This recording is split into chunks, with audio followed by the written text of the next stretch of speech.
Hello everyone, कैसे हो सारे कोई। तो देखो भैया, आज मैं आपको करवाने वाला एक बहुत इंपॉर्टेंट सैंपल पेपर। भैया सैंपल पेपर 4 होने वाला है और ये बहुत ज्यादा इंपॉर्टेंट। मैं बोल रहा हूँ एक एक करके सारे क्वेश्चन को समझना है। और भैया पहले खुद से ट्राई करेंगे और फिर आगे बढ़ेंगे। क्लियर है ना? आओ भैया स्टार्ट करते हैं जल्दी से। भैया सैंपल पेपर का इंस्ट्रक्शन देखो क्या दिया हुआ है। आपको पता ही होता है कि भैया हमें आज कितना क्वेश्चन डिस्कस करना है। 33 क्वेश्चन डिस्कस करेंगे, जिसमें हमारा क्वेश्चन नंबर 1 से लेकर 16 होने वाला है 1 मार्क का। 17 से 21 हम लोग करने वाले हैं 2 मार्क्स वाले क्वेश्चन।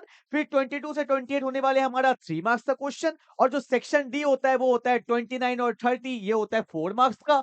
और 31 से 33 करने वाले हैं 5 मार्क्स का। और इस पूरे पेपर का वेटेज है भैया 70 मार्क्स। मतलब आज एक पूरा पेपर आप करने वाले हो। क्लियर है? तो आओ भैया स्टार्ट करते हैं किससे, that is section number A, जो होता है हमारा एमसीक्यू। क्लियर है? हर क्वेश्चन को समझते हुए आगे बढ़ना है। क्या बोला है ध्यान से देखो भैया। The decreasing order of the boiling point of the following alcohol. ऐसे क्वेश्चंस बार बार आते हैं एग्जाम में, ध्यान से देखो। तो मेरे को बोला है 3 methyl butane two all, 2 methyl butane two all, pentane 1 all. अब देखोगे तीनों ऑप्शन तीनों में सेम है। ठीक है, तो पहले मैं स्ट्रक्चर बना लेता हूं। तो 3 मिथाइल ब्यूटेन टू ऑल, तो ये मेरा ब्यूटेन है, ये 1 ये 2, 2 में ऑल मतलब क्या होता है अल्कोहल, और 3 पे मिथाइल है, और 3 पे मैंने लगा दिया मिथाइल। ठीक है ना? आपको पता होगा ये बॉन्ड लाइन स्ट्रक्चर, ये पहला कार्बन है, ये दूसरा, ये तीसरा और ये चौथा। ठीक है? फिर बोला है 2 मिथाइल ब्यूटेन टू ऑल। तो पहले ब्यूटेन बना लो भैया, 2 पे ही मिथाइल है और 2 पे ही मेरा क्या है, ऑल है। ओके भैया, आगे बढ़ते हैं। फिर बोला है पेंटेन 1 ऑल। क्या बोला है बोलो भैया, पेंटेन 1 ऑल। तो 5 कार्बन, 1 2 3 4 5, और पेंटेन पे 1 पे ऑल। आप चाहो तो इधर भी लगा सकते थे। क्लियर है ना? अब आते हैं कंसेप्ट में। क्या मैंने आपको पढ़ाया था कि जो मेरा बॉइलिंग पॉइंट है, जो मेरा बॉइलिंग पॉइंट होता है वो डायरेक्टली प्रोपोर्शनल होता है किसके, सरफेस एरिया के। किसके भैया? सरफेस एरिया के। क्लियर है ना? जिसका सरफेस एरिया ज्यादा होता है वो ज्यादा स्टेबल होता है, और उसका बॉइलिंग पॉइंट भी सबसे ज्यादा होगा। तो सबसे ज्यादा सरफेस एरिया किसका है? Pentane 1 all. 1 2 3 4 5, pentane 1 all. तो सबसे ज्यादा बॉइलिंग पॉइंट होगा पेंटेन 1 ऑल का। कहां दिया हुआ है? एक लौता ऑप्शन में दिया हुआ है। किसमें? ऑप्शन नंबर बी में। तो बाकी को चेक ही क्यों करेंगे भैया? क्लियर है ना? और एक बात अगर मैं आपसे पूछ लेता इसके बाद किसका होगा, तो ऑब्वियस सी बात है इसका होगा, क्योंकि यहाँ पे क्राउडिंग ज्यादा है। तो जहां पे सरफेस एरिया बहुत कम हो जाता है, मतलब जहां पे क्राउडिंग ज्यादा हो जाएगा, वहां पे बॉइलिंग पॉइंट ऑटोमेटिकली कम हो जाता है। क्लियर है? तो होगा पेंटेन 1 ऑल। फिर होगा मेरा 3 मिथाइल, ये है ना, ये 1 है, ये 2 है, ये 3 है, 3 मिथाइल ब्यूटेन 2 ऑल। और सबसे कम बॉइलिंग पॉइंट इसका होगा। क्लियर है ना? तो भैया रीजन भी लिखते चलिए, आपको समझ में आता चलेगा कि boiling point is directly proportional to surface area. जितना ज्यादा सरफेस एरिया उतना ज्यादा स्टेबिलिटी आएगा और बॉइलिंग पॉइंट बढ़ जाता है। क्लियर है ना? चलो भैया, क्वेश्चन नंबर 1 हो गया। आगे बढ़ते हैं क्वेश्चन नंबर 2 पे। क्या बोला है ध्यान से देखो। ये मेरा क्लोरोबेंजीन है। ठीक है, मैं कलर थोड़ा चेंज करता हूं, ध्यान से देखो। ये मेरा क्या है भैया? क्लोरोबेंजीन है। ठीक है, और ये देखो क्या ले लिया, CH3 C double bond OCl। यहाँ पे है एनहाइड्रस AlCl3। ये कौन सा रिएक्शन है? आपने पढ़ा था। कौन सा भैया? Friedel Crafts acylation. पढ़ा था कि नहीं पढ़ा था? इसमें क्या होता है, AlCl3 Cl को लेके जाता है, अपने भाई को लेके जाता है, और जैसे ही एक नया बॉन्ड बनेगा तो पुराना बॉन्ड टूटेगा। ठीक है, और आपको पता है क्लोरोबेंजीन, देखो भैया क्लोरो जो है वो कहीं ना कहीं डीएक्टिवेटिंग होता है, बट इस पे लोन पेयर होने के कारण ये डोनेट भी कर सकता है। इसीलिए ये डाउट रहता है। क्लोरोबेंजीन जो होता है वो ऑर्थो और पैरा डायरेक्टिंग होता है, याद रखिएगा। मतलब एक बार एसिटाइल ग्रुप लगेगा आपका ऑर्थो पे और एक बार लगेगा पैरा पे। इसमें दो प्रोडक्ट बनता है, देखो बना हुआ है ना, एक बार ऑर्थो पे और एक बार पैरा पे। आप बोलोगे सर ये कैसे बना दिया, देखो ना बिल्कुल, AlCl3Cl को लेके गया ना, तो ये CH3C double bond O bond बना, एक बार ऑर्थो पे और एक बार पैरा पे। और जो मेजर होता है वो होता है पैरा वाला। क्यों? क्योंकि यहाँ पे क्राउडिंग कम हो रहा है, यहाँ पे क्राउडिंग ज्यादा हो रहा है। क्राउडिंग ज्यादा होगा तो स्टेबिलिटी कम हो जाता है। तो इसका ये वाला क्या होता है भैया, मेजर प्रोडक्ट होता है, और ये वाला क्या होता है, माइनर प्रोडक्ट होता है। क्लियर है ना? अब ऑप्शन में देखो क्या बोला है, the major product will be 4 chloroacetophenone, 4 chloroacetophenone, and that's my final answer. Clear है ना?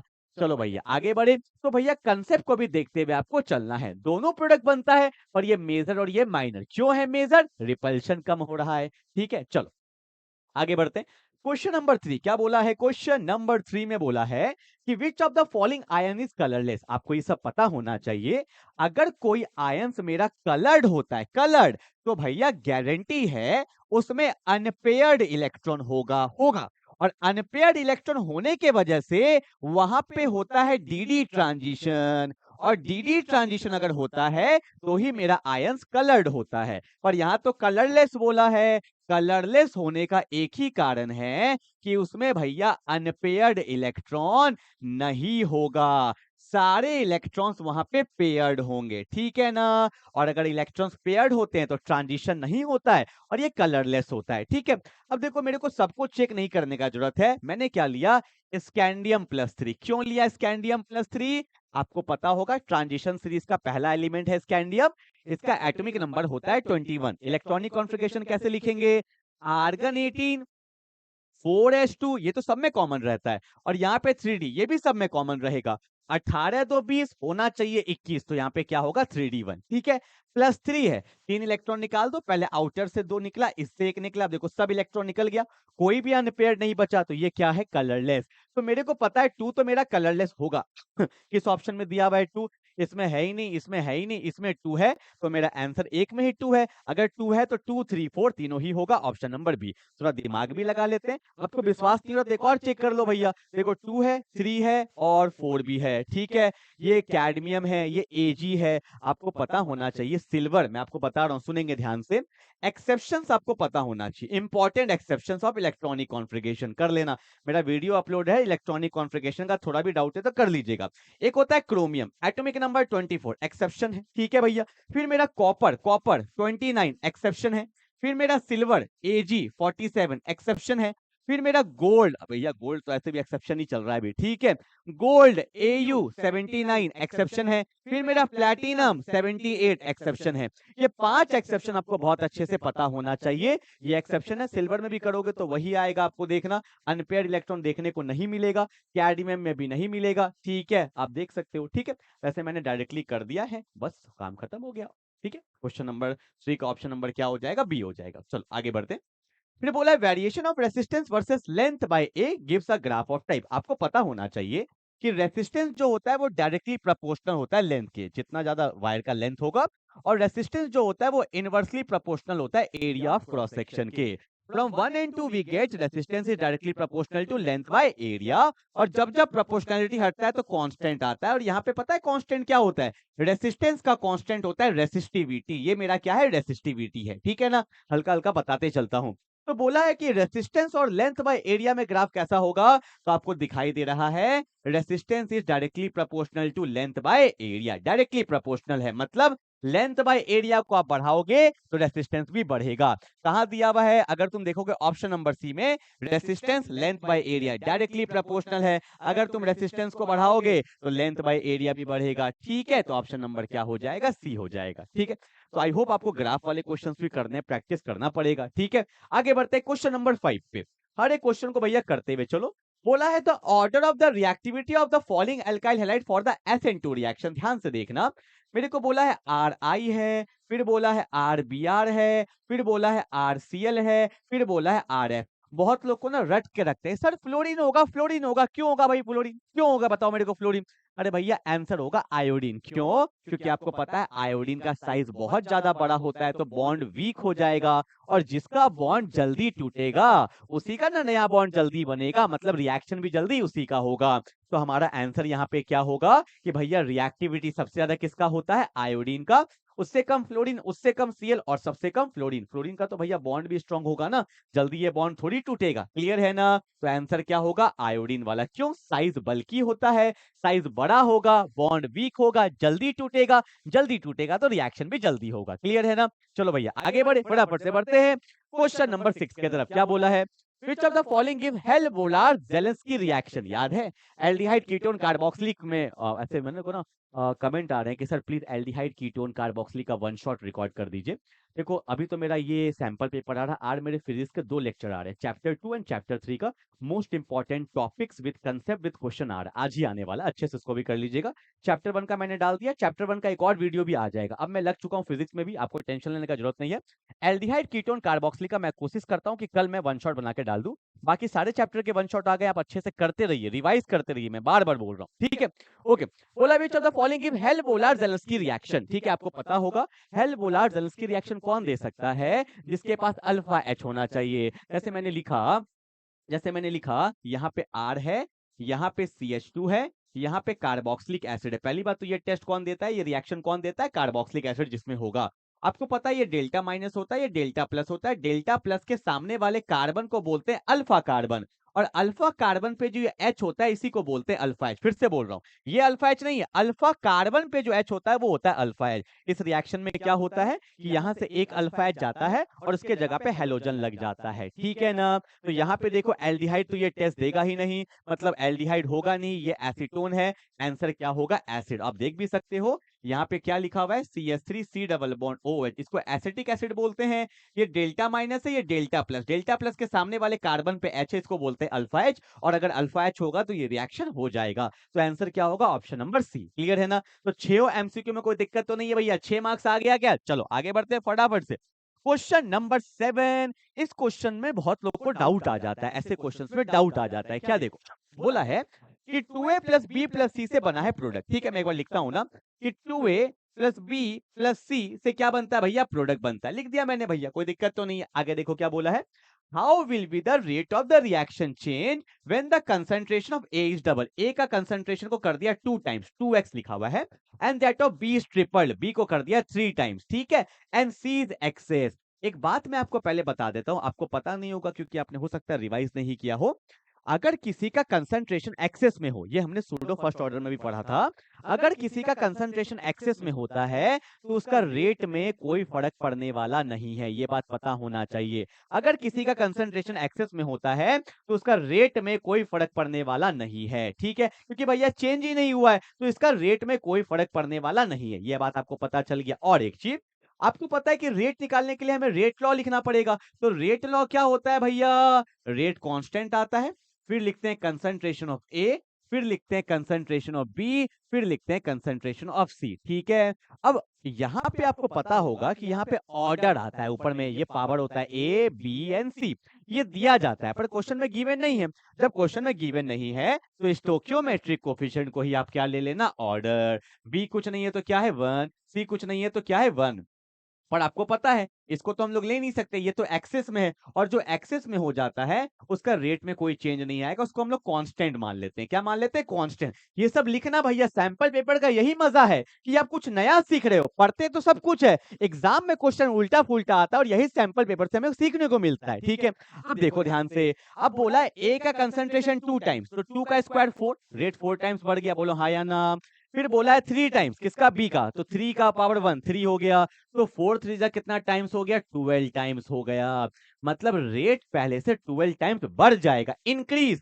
8 टाइम्स तो होगा नहीं, 8 टाइम्स तो होगा नहीं। यहां बोला है 12 टाइम्स, क्या बोला है, रेड्यूसेस, और यहां बोला है 12 टाइम्स इंक्रीजेस, तो आंसर क्या हो जाएगा, इंक्रीजेस, ठीक है। तो यहां से आपको दो दो चीज सीखने को मिला, एक्सेस में कोई फर्क नहीं पड़ता है, अगर हमारा ऑर्डर नहीं दिया है तो स्टोक्योमेट्रिक कोफिशिएंट को ही आप ले लेंगे, और बस यहाँ पे क्या था, 2 था, 2 का स्क्वायर 4, 3 था, 3 की पावर 1 3, तो 4 3 12 टाइम्स हो जाएगा। That's very simple. ये क्वेश्चन बहुत अच्छा है, ऐसे क्वेश्चन सैंपल पेपर में बहुत अच्छे होते हैं, ठीक है। चलो भैया आगे बढ़े।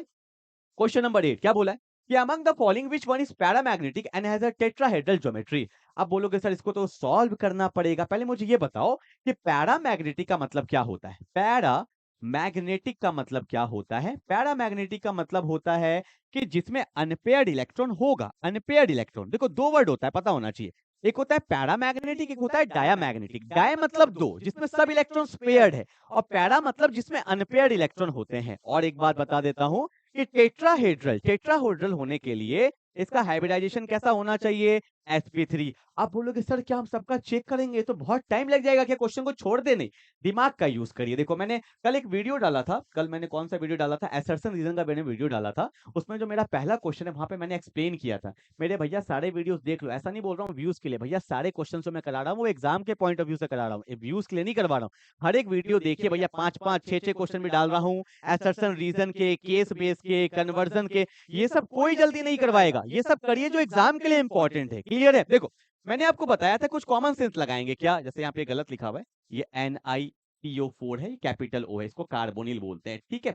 और ये बहुत इंपॉर्टेंट क्वेश्चन है, बाद में बात करेंगे। देखो आपको पता होना चाहिए साइनाइड जो होता है ना, ये मैंने कल भी बताया था, ये होता है स्ट्रॉन्ग फील्ड लिगेंड, और जो स्ट्रॉन्ग फील्ड लिगेंड होता है वो इलेक्ट्रॉन को पेयर्ड कर सकता है, पेयर्ड कर सकता है, ठीक है। तो भैया यहाँ पे सारे इलेक्ट्रॉन्स पेयर्ड हो जाएंगे, बोलो हाँ या ना। अगर एक आध बचा भी है, it may be a chance, पर क्यों ना हम लोग बाकी चेक करते हैं। भैया स्ट्रॉन्ग फील्ड लिगेंड इलेक्ट्रॉन को पेयर्ड कर देता है, पर ये जो Cl है ना, Cl, ये मेरा वीक फील्ड लिगेंड होता है, और जो वीक फील्ड लिगेंड होता है वो इलेक्ट्रॉन को पेयर्ड नहीं कर सकता। तो ये गारंटी है कि यहाँ पे अनपेयर्ड इलेक्ट्रॉन होगा, और अगर ये अनपेयर्ड इलेक्ट्रॉन होगा तो ये पैरामैग्नेटिक कहलाएगा। तो भैया जब ये तो स्ट्रांग है, ये तो पेयर्ड कर देता है, पर ये तो गारंटी है पेयर्ड नहीं करेगा, और अगर पेयर्ड नहीं करता है तो भैया ऑब्वियस सी बात है, ऑब्वियस सी बात है, क्या होगा इसमें, अनपेयर्ड इलेक्ट्रॉन होगा और पैरामैग्नेटिक कहलाएगा। तो हम आंख बंद करके आंसर बी मार सकते हैं, ठीक है। ये CO है, इसको कार्बोनिल बोलते हैं, ये भी मेरा स्ट्रॉन्ग फील्ड लिगेंड होता है, ये भी इलेक्ट्रॉन को पेयर्ड करता है। ये क्वेश्चन ना मैं बोल रहा हूँ लास्ट ईयर का पेपर में भी आया हुआ है, उससे पहले साल के पेपर में भी आया हुआ है क्वेश्चन, आज भी बोल रहा हूँ, आज भी बोल रहा हूँ, याद कर लेना इस दिन को।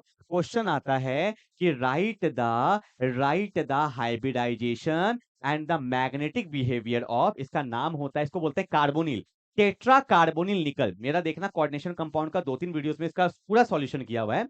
इसका हाइब्रिडाइजेशन तो sp3 होता है, ये टेट्राहेड्रल होता है, sp3 टेट्राहेड्रल होता है, पर ये डायामैग्नेटिक होता है, इसमें सारे इलेक्ट्रॉन्स पेयर्ड होते हैं, ठीक है। मैंने आपको ये बता दिया है थोड़ा सा, ठीक है। तो ये भैया हो नहीं सकता। और यहाँ पे बोलोगे सर यहाँ पे तो वीक फील्ड लिगेंड है, यहाँ पे भी क्या आपका वो होगा, अनपेयर्ड इलेक्ट्रॉन होगा। पर देखो भैया अनपेयर्ड इलेक्ट्रॉन हो सकता था, पर यहाँ पे मैंने देखा EN क्या है, स्ट्रॉन्ग फील्ड लिगेंड। तो भैया यहाँ पे वीक भी है स्ट्रॉन्ग भी है, तो यहाँ पे डोमिनेट स्ट्रॉन्ग कर जाता है, तो इलेक्ट्रॉन को पेयर्ड हो जाएगा। तो ये भी हमारा आंसर नहीं होगा, option number B is my final answer, ठीक है ना। चलो आगे बढ़ते हैं फटाफट से। कभी कभी क्या होता है कि कुछ कंसेप्ट के द्वारा भी हमें MCQ सॉल्व करना पड़ता है, वरना it will take very very long time, ठीक है। चलो आगे बढ़ते हैं। क्वेश्चन नंबर 9, बहुत अच्छा क्वेश्चन दिया है, Mg dry ether Grignard reagent, very very important. मैं बोल रहा हूं एक क्वेश्चन से 2 क्वेश्चन एग्जाम में आएगा, और 2 दिन पहले मैंने वीडियो डाला है, सर्च कर लीजिएगा, खाली लिखिएगा benzene classes Grignard reagent, 20 minute का वीडियो, पूरा कंसेप्ट डाल दिया, एल्डिहाइड कीटोन कार्बोक्सिलिक सब पढ़ा दिया ग्रिग्नार्ड में, ठीक है। तो भैया क्या होता है ग्रिग्नार्ड में, अगर आपने पढ़ा होगा तो आपको पता होगा, ग्रिग्नार्ड में Mg बीच में आ जाता है, किसके बीच में, देखो क्या मैं इसको अच्छे से लिख सकता हूं, CH3CH2Br, ये एक्चुअल है, C2H5 मतलब होता है CH3CH2Br, और जब मैंने इसको पास कर दिया मैग्नीशियम ड्राई ईथर से, ये ग्रिग्नार्ड रिएजेंट होता है, तो Mg क्या होता है, कार्बन और हेलोजन के बीच में आ जाता है, तो यहाँ पे बन जाता है CH3CH2 MgBr। इसका नाम पता है क्या होगा, इसको बोलेंगे इथाइल मैग्नीशियम ब्रोमाइड, क्या बोलेंगे बोलो, इथाइल मैग्नीशियम ब्रोमाइड, क्लियर है। अब ग्रिग्नार्ड का कंसेप्ट क्या होता है पता होना चाहिए, क्या मैंने बताया था क्लास में कि कार्बन और मैग्नीशियम में कार्बन ज्यादा पावरफुल होता है, क्यों, मैग्नीशियम मेटल होता है, कार्बन नॉन मेटल होता है, इलेक्ट्रॉन खींचेगा, डेल्टा माइनस डेल्टा प्लस, पहली बार जिंदगी में कार्बन पे डेल्टा माइनस आया है, तो ये अपना बॉन्ड को तोड़ लेता है और यहाँ पे आ जाता है CH3CH2 minus, it is highly reactive, मतलब ये चाहता है कि बस कोई भी आ जाए, मेरे को बस अटैक करना है भैया, पहली बार होता है, नया नया पैसा आता है तो खर्च करने का मन करता है, तो भैया ये चाह रहा है कोई तो आए। तो सामने कौन था, वाटर, आपको पता है वाटर में 2 चीज होता है, एक होता है H+ और एक होता है OH माइनस, दिख रहा है ना। तो भैया माइनस किस पे अटैक करेगा, H पे, तो यहाँ पे आंसर क्या आ जाएगा, CH3 CH2 प्लस S से क्या बन जाएगा, CH3, इसको हम लोग क्या बोलते हैं, इथेन बोलते हैं, that's my final answer, option number C, ठीक है। कितना क्वेश्चन हो गया भैया, 9 क्वेश्चन हो गया, 33 में 9 कर लिया, आगे बढ़ते हैं फटाफट से। चलो भैया क्वेश्चन नंबर 10, बहुत प्यारा क्वेश्चन है, वेरी वेरी इंपॉर्टेंट क्वेश्चन, बहुत अच्छा क्वेश्चन है। यहाँ पे लिखा हुआ है copper plus ion is not stable in aqueous solution, ये सब्जेक्टिव का क्वेश्चन, 1 मार्क्स का क्वेश्चन पूछा जाता है कि why copper plus ion is not stable in aqueous solution. तो पता है क्या होता है, मैं आपको बताता हूँ कि कॉपर प्लस जो होता है एक्वस सॉल्यूशन में ना, ये डिसप्रपोर्शनेट कर जाता है, किसमें, कॉपर +2 एक्वस में और साथ में कॉपर। अब बोलोगे सर आपने अभी कुछ वर्ड बोला डिसप्रपोर्शनेट, क्या है उसका मतलब, देखो बताता हूँ। कॉपर +1 से गया कॉपर +2, लॉस ऑफ इलेक्ट्रॉन होता है ऑक्सीडेशन, कॉपर, हाँ, प्लस से गया कॉपर, गेन ऑफ इलेक्ट्रॉन क्या होता है, रिडक्शन, अगर बैलेंस करेंगे तो यहाँ पे 2 आ जाएगा, ठीक है। अब ध्यान से देखो, खुद का ही ऑक्सीडेशन खुद का ही रिडक्शन, पहली बात तो ऑक्सीडेशन और रिडक्शन हुआ तो इसको रिडॉक्स बोलते हैं, और रिडॉक्स के टाइप्स में आपको बताया जाता है, जब खुद का ही ऑक्सीडेशन होता है और खुद का ही रिडक्शन होता है तो ऐसे को बोला जाता है डिसप्रपोर्शनेशन रिडॉक्स रिएक्शन, क्या बोला जाता है बोलो, डिसप्रपोर्शनेशन रिडॉक्स रिएक्शन, ये सब लिखते चल जाना। तो आंसर क्या होगा, Cu+2 aqueous is less stable, ऐसा कुछ नहीं है, कैन फॉर्म इन नहीं, ऐसा कुछ नहीं है, the equilibrium constant copper plus से जाता है copper +2 aqueous plus copper very very high, that's very final answer, कि कॉपर प्लस जो है वो चल जाता है कॉपर प्लस 2 में एंड साथ में कॉपर। तो ऑप्शन नंबर क्या हो जाएगा 10 का सी। क्लियर है? तो चलो भैया 10 क्वेश्चन आउट ऑफ 33 क्वेश्चन हमने कर लिया है और हमें कितना मार्क्स आ गया भैया? अच्छा मुझे यहाँ पे 33 नहीं लिखना है, आई हैव टू राइट 10/70। अभी तक हमने 10 क्वेश्चन बहुत अच्छे से कर लिया है। ठीक है, चलो भैया आगे बढ़े। क्वेश्चन नंबर 11 क्या बोला है?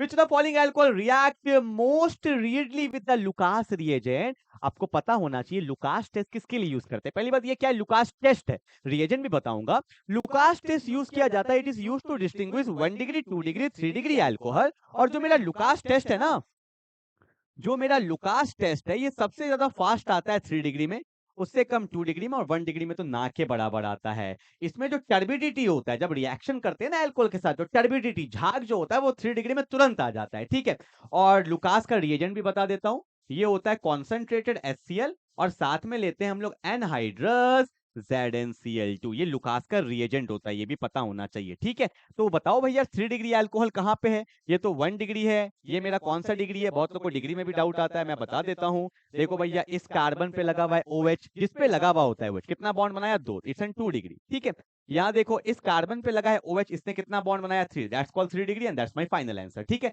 यहाँ देखो इस पे लगा हुआ है कार्बन पे OH, इसने बनाया 1, तो ये 1 डिग्री है, नॉट 2 डिग्री। ठीक है ना, तो 3 डिग्री अल्कोहल मेरा बहुत अच्छे से रिएक्शन देता है एंड दैट्स फाइनल आंसर। चलो आगे बढ़ते हैं। Question number 12, NH2 group in aniline, aniline aniline aniline. देखो भैया ये बेंजीन है, बेंजीन के ऊपर तुमने लगा दिया NH2, एनिलीन है, N पे क्या होता है? लोन पेयर होता है, ये डोनेट कर सकता है, और जो बेंजीन को डोनेट करता है भैया तो वो एक्टिवेटिंग ग्रुप होता है, और जो एक्टिवेटिंग ग्रुप होता है वो ऑर्थो पे और पैरा पे लगता है, तो बोल सकते हैं ortho para directing and activating, that is 12 का सी। ठीक है, चलो आगे बढ़ते हैं। क्वेश्चन नंबर 13 क्या बोला है कि order of a reaction with respect to any of the reactant और product can be 0 positive negative fraction. बिल्कुल सही बात है, मैं आपको समझाता हूं। देखो होता क्या है कि मान लो कोई एक रिएक्शन A से A प्लस B से B से बनता है C से C। ठीक है, तो इसका भैया रेट लॉ अगर मैं लिखूंगा तो रेट क्या होगा? रेट कांस्टेंट होता है कंसंट्रेशन ऑफ A की power X and concentration of B की पावर Y। ये याद रखना, ये A और X सेम हो भी सकता है, नहीं भी, मतलब ये दूसरा है, ये है स्टोकियोमेट्रिक कोफिशिएंट और ये होता है ऑर्डर। ठीक है, और ऑर्डर जो होता है ना वो क्या होता है? मैंने जस्ट बताया था, sum of the power. What is order?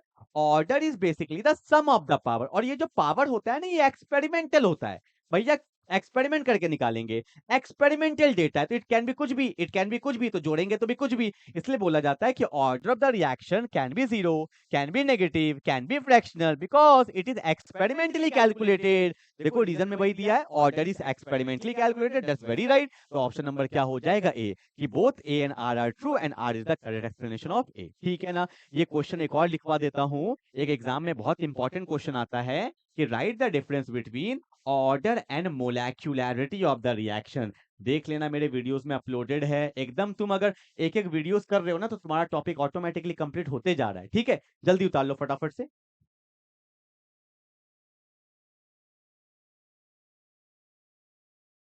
चलो भैया आगे बढ़े क्या फटाफट से?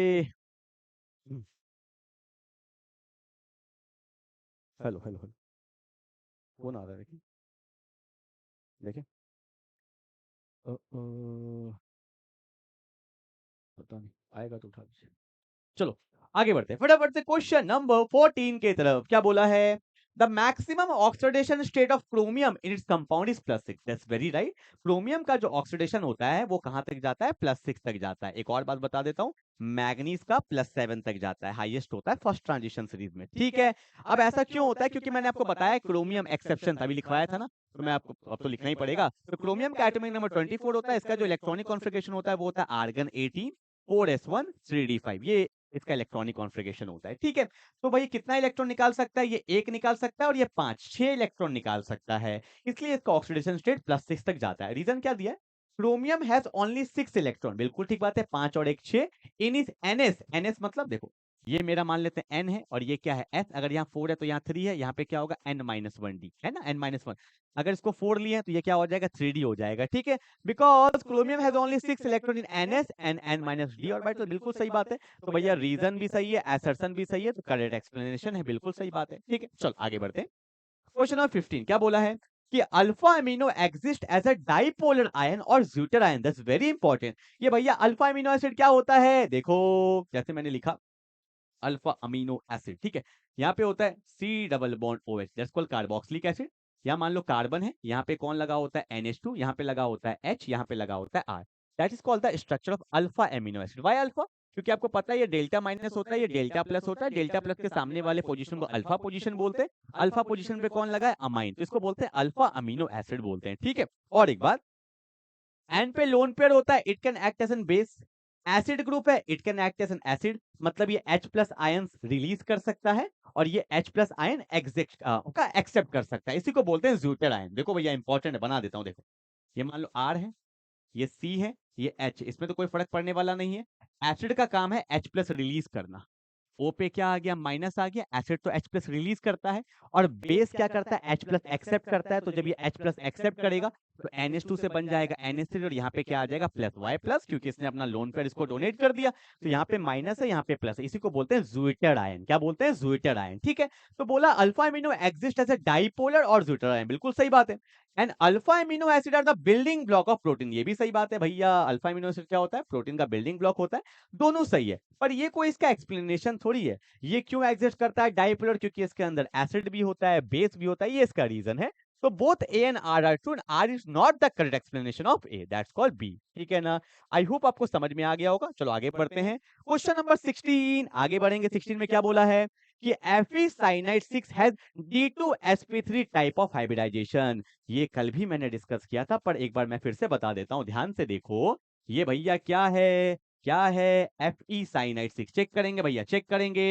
अरे यार आराम से लिखता हूँ, Fe साइनाइड 6 और यहाँ पे कौन है, -3, ठीक है ना। तो साइनाइड जो होता है ये मेरा स्ट्रॉन्ग फील्ड लिगेंड होता है और ये इलेक्ट्रॉन को पेयर्ड कर सकता है, ठीक है। और साइनाइड का ऑक्सीडेशन स्टेट क्या होता है, -1, तो 6 है तो क्या होगा, -6। Fe आयरन का हमें नहीं पता होता है, मेटल का तो निकाला जाता है ना, तो x मान लेते हैं। क्या मैं बोलूं कि x -6 किसके बराबर आएगा, -3 के। x -6 किसके बराबर आएगा, -3 के। तो x का वैल्यू क्या आ जाएगा, +3 आ जाएगा, ठीक है ना। और आयरन का जो एटॉमिक नंबर होता है वो होता है 26। तो मैं क्या लिखूंगा, argon 18, 4s2, 3d6।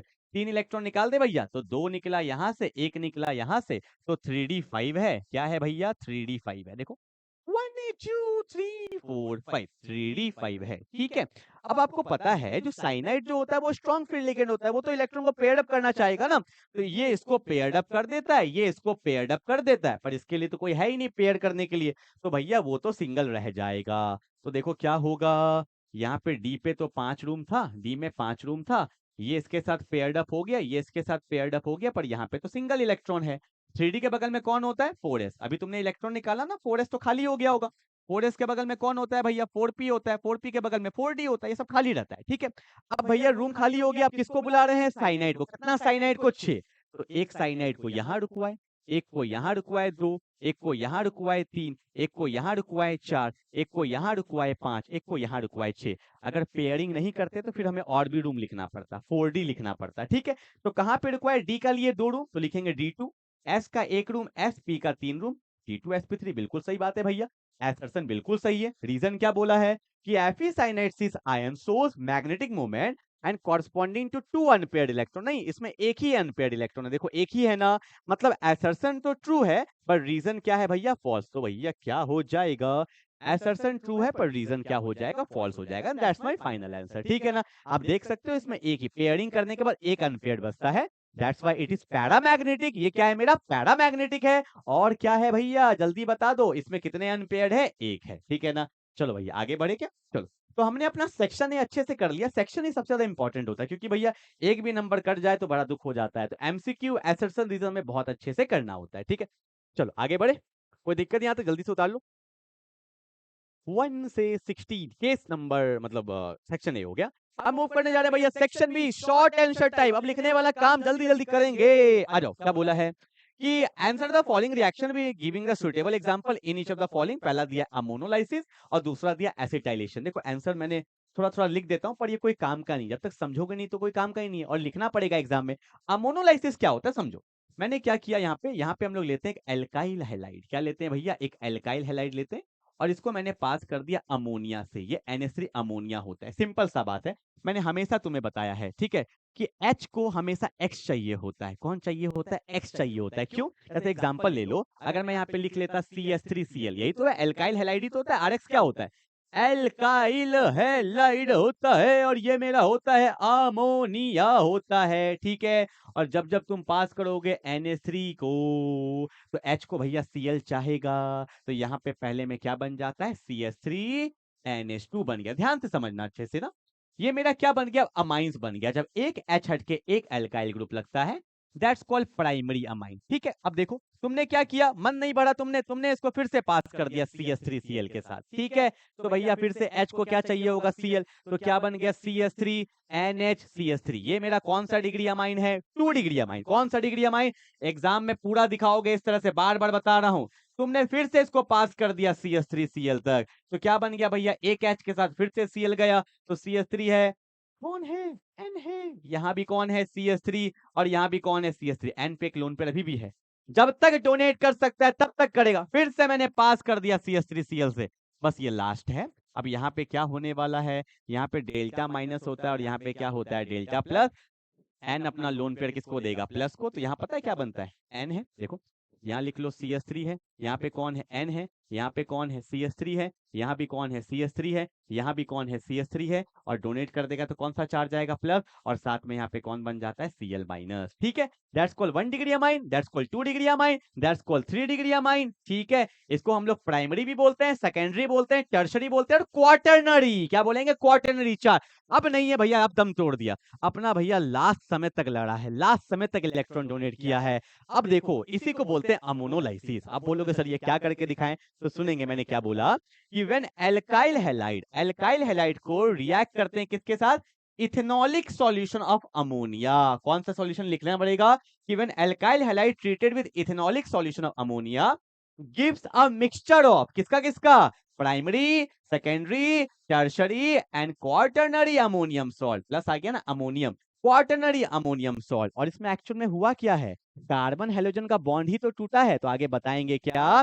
This process involves, या बोल सकते हैं this process of cleavage of carbon halogen bond. ये जो कार्बन हेलोजन का बॉन्ड जो टूटा है by ammonia molecule is said to be ammonolysis, ठीक है। अमोनिया के द्वारा जो कार्बन हेलोजन का बॉन्ड जो टूटता है, इसी को बोलते हैं अमोनोलाइसिस। समझ में आ गया क्या? कोई दिक्कत तो नहीं है। एल्काइल हैलाइड को पास किया अमोनिया से, तो H के साथ X गया, पहला 1 डिग्री अमाइन।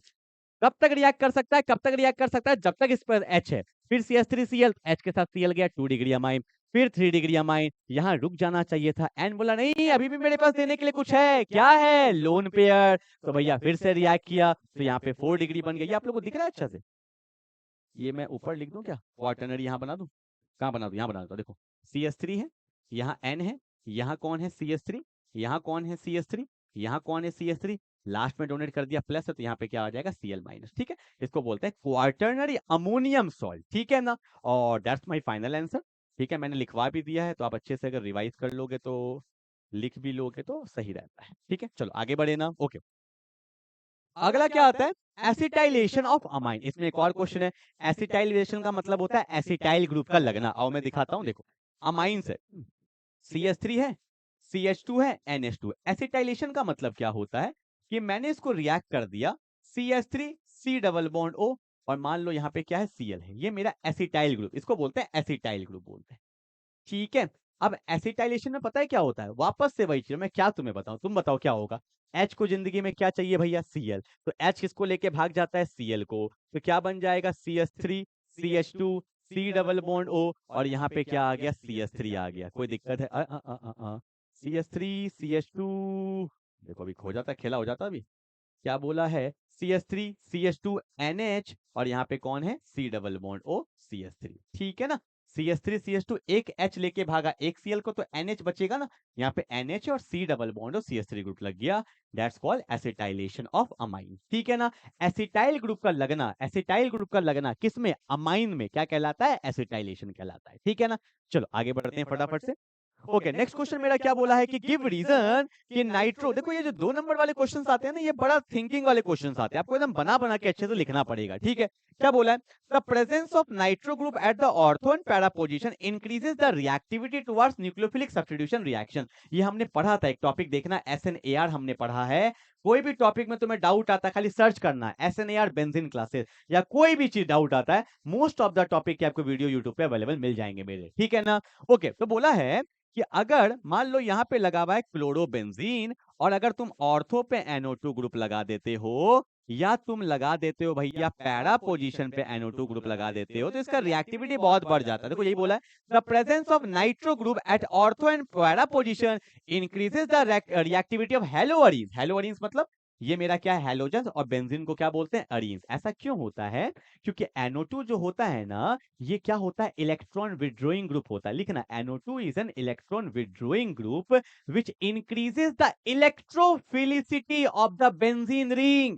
अब बोलोगे ये क्या बोल रहे हो, देखो होता क्या है, NO2 जब आता है ना, NO2 का मैं असली चेहरा दिखाऊं आपको, NO2 का असली चेहरा दिखाऊं, ये देखो भैया NO2 यहाँ पे प्लस आ जाता है, ठीक है। तो जब ये NO2 लगता है तो ये इलेक्ट्रॉन खींचता है, तो बेंजीन में गरीबी बढ़ जाता है। गरीबी का मतलब क्या होता है, ये कैसा होते जा रहा है, इसका इलेक्ट्रोफिलिसिटी मतलब इसका गरीबी बढ़ते जा रहा है।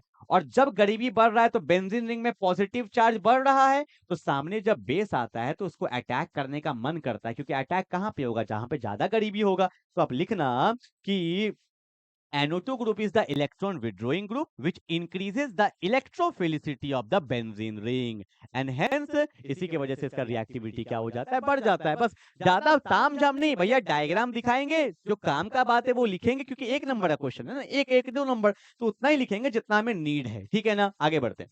बोला है कि aquatic species more comfortable in cold water than warm water. ऐसा क्यों होता है, देखो गर्मी का मौसम में क्या होता है कि पानी में एक्वाटिक स्पीसी रहता है ना, तो पानी के अंदर क्या डिसॉल्व रहता है, ऑक्सीजन डिसॉल्व रहता है, तभी तो वो लोग सांस लेती है।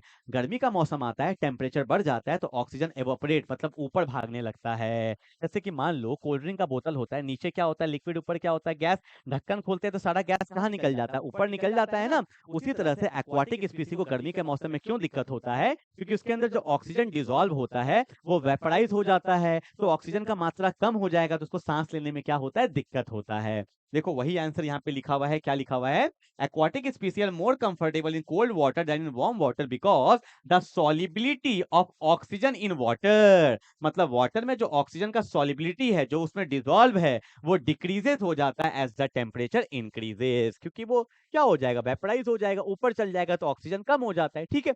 एक एक नंबर करके क्वेश्चन आता है, तो एक एक पॉइंट लिखेंगे और आगे बढ़ेंगे भैया। आगे 5-5 नंबर का क्वेश्चन है, तो वहां पे टाइम बहुत ज्यादा लगता है हम लोग को, क्लियर है ना। चलो आगे बढ़े फटाफट से। बोला है what do you mean by pyranose structure of glucose. आपको पता होगा ग्लूकोज का हमने पढ़ा था साइक्लिक स्ट्रक्चर, पढ़ा था क्या, साइक्लिक स्ट्रक्चर ऑफ ग्लूकोज आपने पढ़ा था, साइक्लिक स्ट्रक्चर ऑफ ग्लूकोज, ऐसे लिखना ग्लूकोज। और इसको कौन सा स्ट्रक्चर बोलते थे, इसको बोलते थे हॉवर्ट स्ट्रक्चर, ठीक है। और ग्लूकोज के लिए कौन सा कंपाउंड का यूज किया था, पायरन, किसका, पायरन। और भैया मैंने आपको बताया भी था, ये कुछ ऐसा दिखता था, बोलो हाँ या ना। यहाँ पे क्या होगा OH, यहाँ भी क्या होता है OH, यहाँ पे होता है H, यहाँ पे होता है OH, ऊपर होता था CH2OH, यहाँ होता था H, यहाँ H, यहाँ H, यहाँ पे OH, यहाँ पे H। इसको हम लोग बोलते हैं अल्फा डी ग्लूकोज। क्या बोलते हैं, अल्फा डी ग्लूकोज। यही है मेरा साइक्लिक स्ट्रक्चर ऑफ ग्लूकोज, ठीक है। और एक बार अगर तुम्हें इसका बीटा फॉर्म बनाना है, 2 फॉर्म होता है, एक होता है अल्फा डी ग्लूकोज, एक होता है बीटा डी ग्लूकोज। एग्जाम में दिखा दोगे तो सोने पे सुहागा हो जाएगा, सब कुछ सेम रहता है, बस पहले कार्बन पे H नीचे आ जाता है, OH ऊपर आ जाता है। इसको हम लोग बोलते हैं बीटा डी ग्लूकोज। क्या बोलते हैं, बीटा डी ग्लूकोज। और ये MCQ में पूछा जाता है कि alpha D glucose and beta D glucose में क्या रिलेशन होता है। इस दोनों को बोला जाता है एनोमर्स। क्या बोला जाता है, एनोमर्स। क्यों, क्योंकि पहला कार्बन, इसको बोलते हैं एनोमेरिक कार्बन, एनोमेरिक कार्बन में ही कॉन्फ़िगरेशन में चेंज आता है, इसलिए alpha D glucose and beta D glucose are anomers. इतना दिखा दोगे काम खत्म हो गया, एग्जामिनर को ऐसे समझ में आ जाएगा। तुमने लिख दिया ना साइक्लिक स्ट्रक्चर्स को बोलते हैं हॉवर्ट स्ट्रक्चर। ये किससे बनाया जाता है, पायरन से, alpha D glucose beta D glucose, और ये इसका रिलेशन क्या होता है, एनोमर्स। इतना कर दो भैया, काम बहुत तगड़े से हो जाएगा, ठीक है। जल्दी उतारेंगे, जल्दी जल्दी उतारो।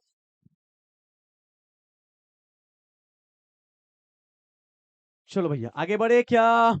ओके, नेक्स्ट क्वेश्चन क्या बोला है कि write the IUPAC name of PTCl NH2 CH3 NH3 2Cl। तो मेरे को लिखने दो पहले क्या बोला है। PT बोला है, फिर कौन बोला है भैया, Cl बोला है, फिर बोला है कौन, NH2 बोला है, फिर कौन बोला है, CH3 बोला है, फिर कौन बोला है NH। बाप रे बाप, ये भी खेला होगा, ये भी खेला हो गया। ठीक है भैया, ये हुआ लेवल क्वेश्चन का। आओ देखो, सिंपल क्वेश्चन अगर तुम्हें सही बताऊं तो होता क्या है, Cl पे -1 है, यहाँ पे क्या है +1 हो जाएगा, जितना बाहर उतना ऊपर। NH3 पे चार्ज 0 होता है, इसको बोलते हैं मिथाइल अमाइन, इस पे भी चार्ज 0 होगा। Cl पे -1 होता है, मेटल का निकाला जाता है, x मान लेते हैं, तो x -1 किसके बराबर आएगा, +1 के, तो x का वैल्यू क्या हो जाएगा, +2। अगर coordination number sorry oxidation number नहीं निकालोगे तो फिर नेमिंग का कोई फायदा नहीं है। आओ भैया फटाफट से लिखते हैं, अल्फाबेटिकल ऑर्डर में लिखेंगे। पहले क्या नाम आएगा, डाई अमाइन, तो बोलेंगे डाई अमाइन। उसके बाद Cl है तो बोलेंगे क्लोरिडो, क्लोरिडो। ठीक है, इसके बाद इसको बोलते हैं मिथाइल अमाइन, इसको ब्रैकेट में दिखा सकते हैं क्योंकि 2 वर्ड है, कंफ्यूजन नहीं होता है, मिथाइल अमाइन। उसके बाद कौन आएगा, पीटी को बोलते हैं प्लैटिनम, प्लैटिनम का ऑक्सीडेशन स्टेट कितना आया था, 2। और जो कॉम्प्लेक्स के बाहर होता है उसका सिर्फ नाम लिखते हैं, मेरे पास स्पेस नहीं है तो स्पेस में बना देता हूँ क्योंकि फिर आपको डाउट आएगा। एग्जाम में कैसे लिखना है, थोड़ा सा गैप देना है, क्यों, कॉम्प्लेक्स के बाहर और कॉम्प्लेक्स के अंदर के बीच में थोड़ा सा गैप देते हैं। क्या ये सही है आंसर, चेक करिए। Diammine, chlorido, methylamine, platinum 2 chloride. Clear है ना? चलो आगे बढ़ते हैं। अब बोला है भैया देखो क्वेश्चन, ये सब मेरे को ना बड़ा सही लगता है। एक बार क्या किया उन्होंने, फॉर्मूला पूछ लिया, ठीक है, और एक बार उसका नाम पूछ लिया, दोनों पूछ लिया, ठीक है।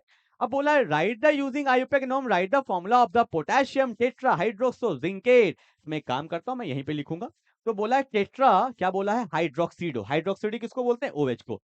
तो मैं लिखूंगा OH4 हो गया, टेट्रा हाइड्रोक्सीडो जिंकेट, तो यहाँ पे कौन हो जाएगा, Zn हो जाएगा। ठीक है, आपको पता है OH पे -1 होता है तो -4 है, जिंक पे +2 है तो यहाँ पे -2 दिखाना पड़ेगा। कैसे आया पता है ना, OH पे -1 है तो -4, जिंक पे +2 है तो +2 -4 ओवरऑल क्या होगा, -2। जब सिर्फ कॉम्प्लेक्स होता है तो चार्ज हमें दिखाना पड़ता है। ठीक है ना, चलो आगे बढ़ते हैं।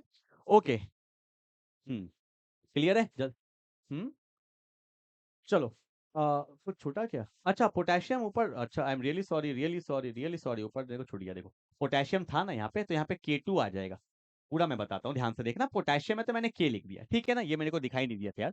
फिर बोला है टेट्रा हाइड्रोक्सीडो, तो यहाँ पे तो वही होगा, OH है, OH4 है और यहाँ पे Zn है। ठीक है, अब ध्यान से देखो, OH पे तो -1 होता है तो -4 हो गया, यहाँ पे क्या है +2, तो ओवरऑल यहाँ पे -2 है ना, तो यहाँ -2 होगा तो यहाँ पे +2 होना चाहिए था, तो K पे +1 होता है तो 2 है तो क्या होगा, +2, तो दैट्स माय फाइनल आंसर। और जब कॉम्प्लेक्स के बाहर आता है तो चार्ज हम लोग नहीं दिखाते, तो आंसर क्या हो जाएगा, K2 ZnOH4। ठीक है, अगर ये नहीं लिखा होता तो ये that's called my final answer, पर पोटेशियम लिखा था तो K2 क्यों आया, क्योंकि यहाँ पे -2 था तो यहाँ पे +2 होना चाहिए था। ठीक है ना, चलो आगे बढ़ते हैं फटाफट से। अब देखो भैया इसमें एक और क्वेश्चन है, आइसोमेरिज्म का भी क्वेश्चन दे दिया है, करवा दूं क्या?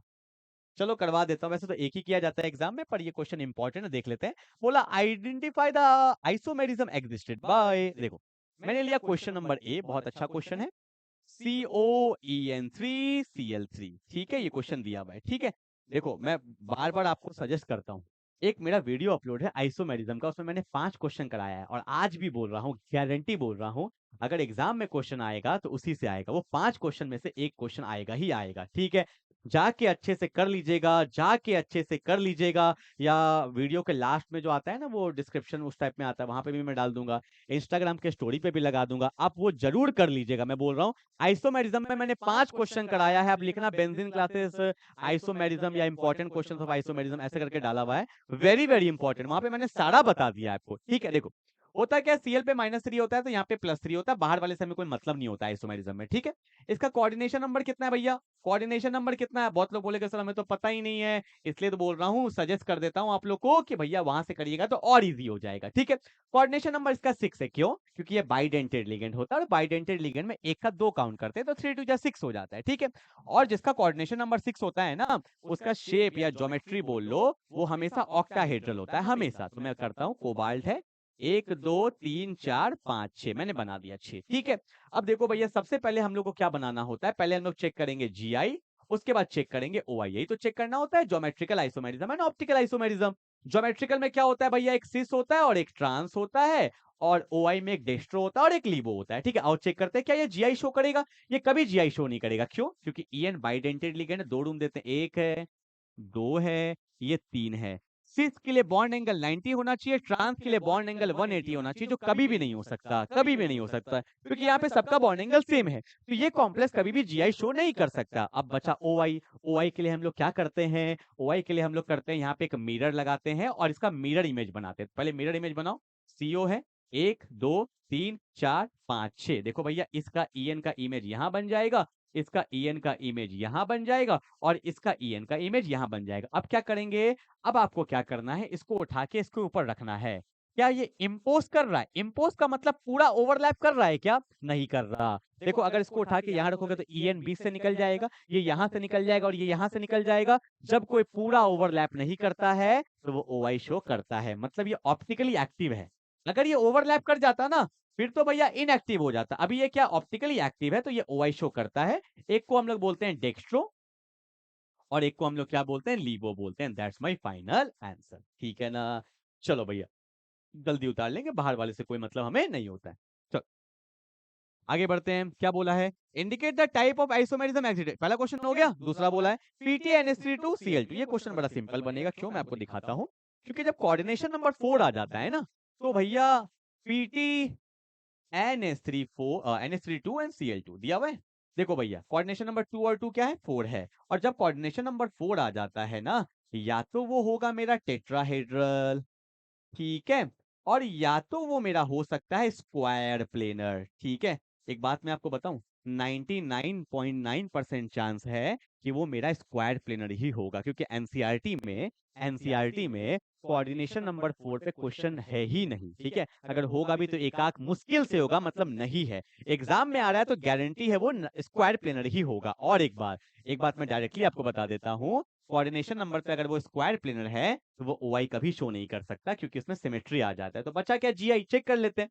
तो भैया प्लैटिनम है, पहले स्क्वायर प्लेनर है तो 1 2 3 4 बना लो। ठीक है, सिस और ट्रांस कैसे बनेगा? कोई भी एक पेयर उठा लो। तो पहले मैंने क्या किया? NH3 को लगा लिया सिस। सिस मतलब bond angle 90 degree, same side. ठीक है, और एक बार लगा दो ट्रांस में। ट्रांस मतलब अपोजिट साइड। ये NH3 है और ये भी NH3 है। ठीक है, जब एक पेयर बन जाता है तो दूसरा ऑटोमेटिकली हो जाएगा। ये सिस है और ये क्या है? ट्रांस है। तो हाउ मेनी GI2? एक सिस और एक ट्रांस, और ओआई तो ये शो कर ही नहीं गाएगी। ठीक है ना? चलो भाई आगे बढ़ते हैं। तो दोनों मैंने करा दिया, पर वो वाला वीडियो जरूर कर लीजिएगा मेरा भैया, आइसोमेरिज्म वाला। मैं बार बार बोल रहा हूँ, एग्जाम दे के आओगे तो मेरे को याद करोगे, काश कर लेते, काश कर लेते। और ये लास्ट साल भी हुआ था।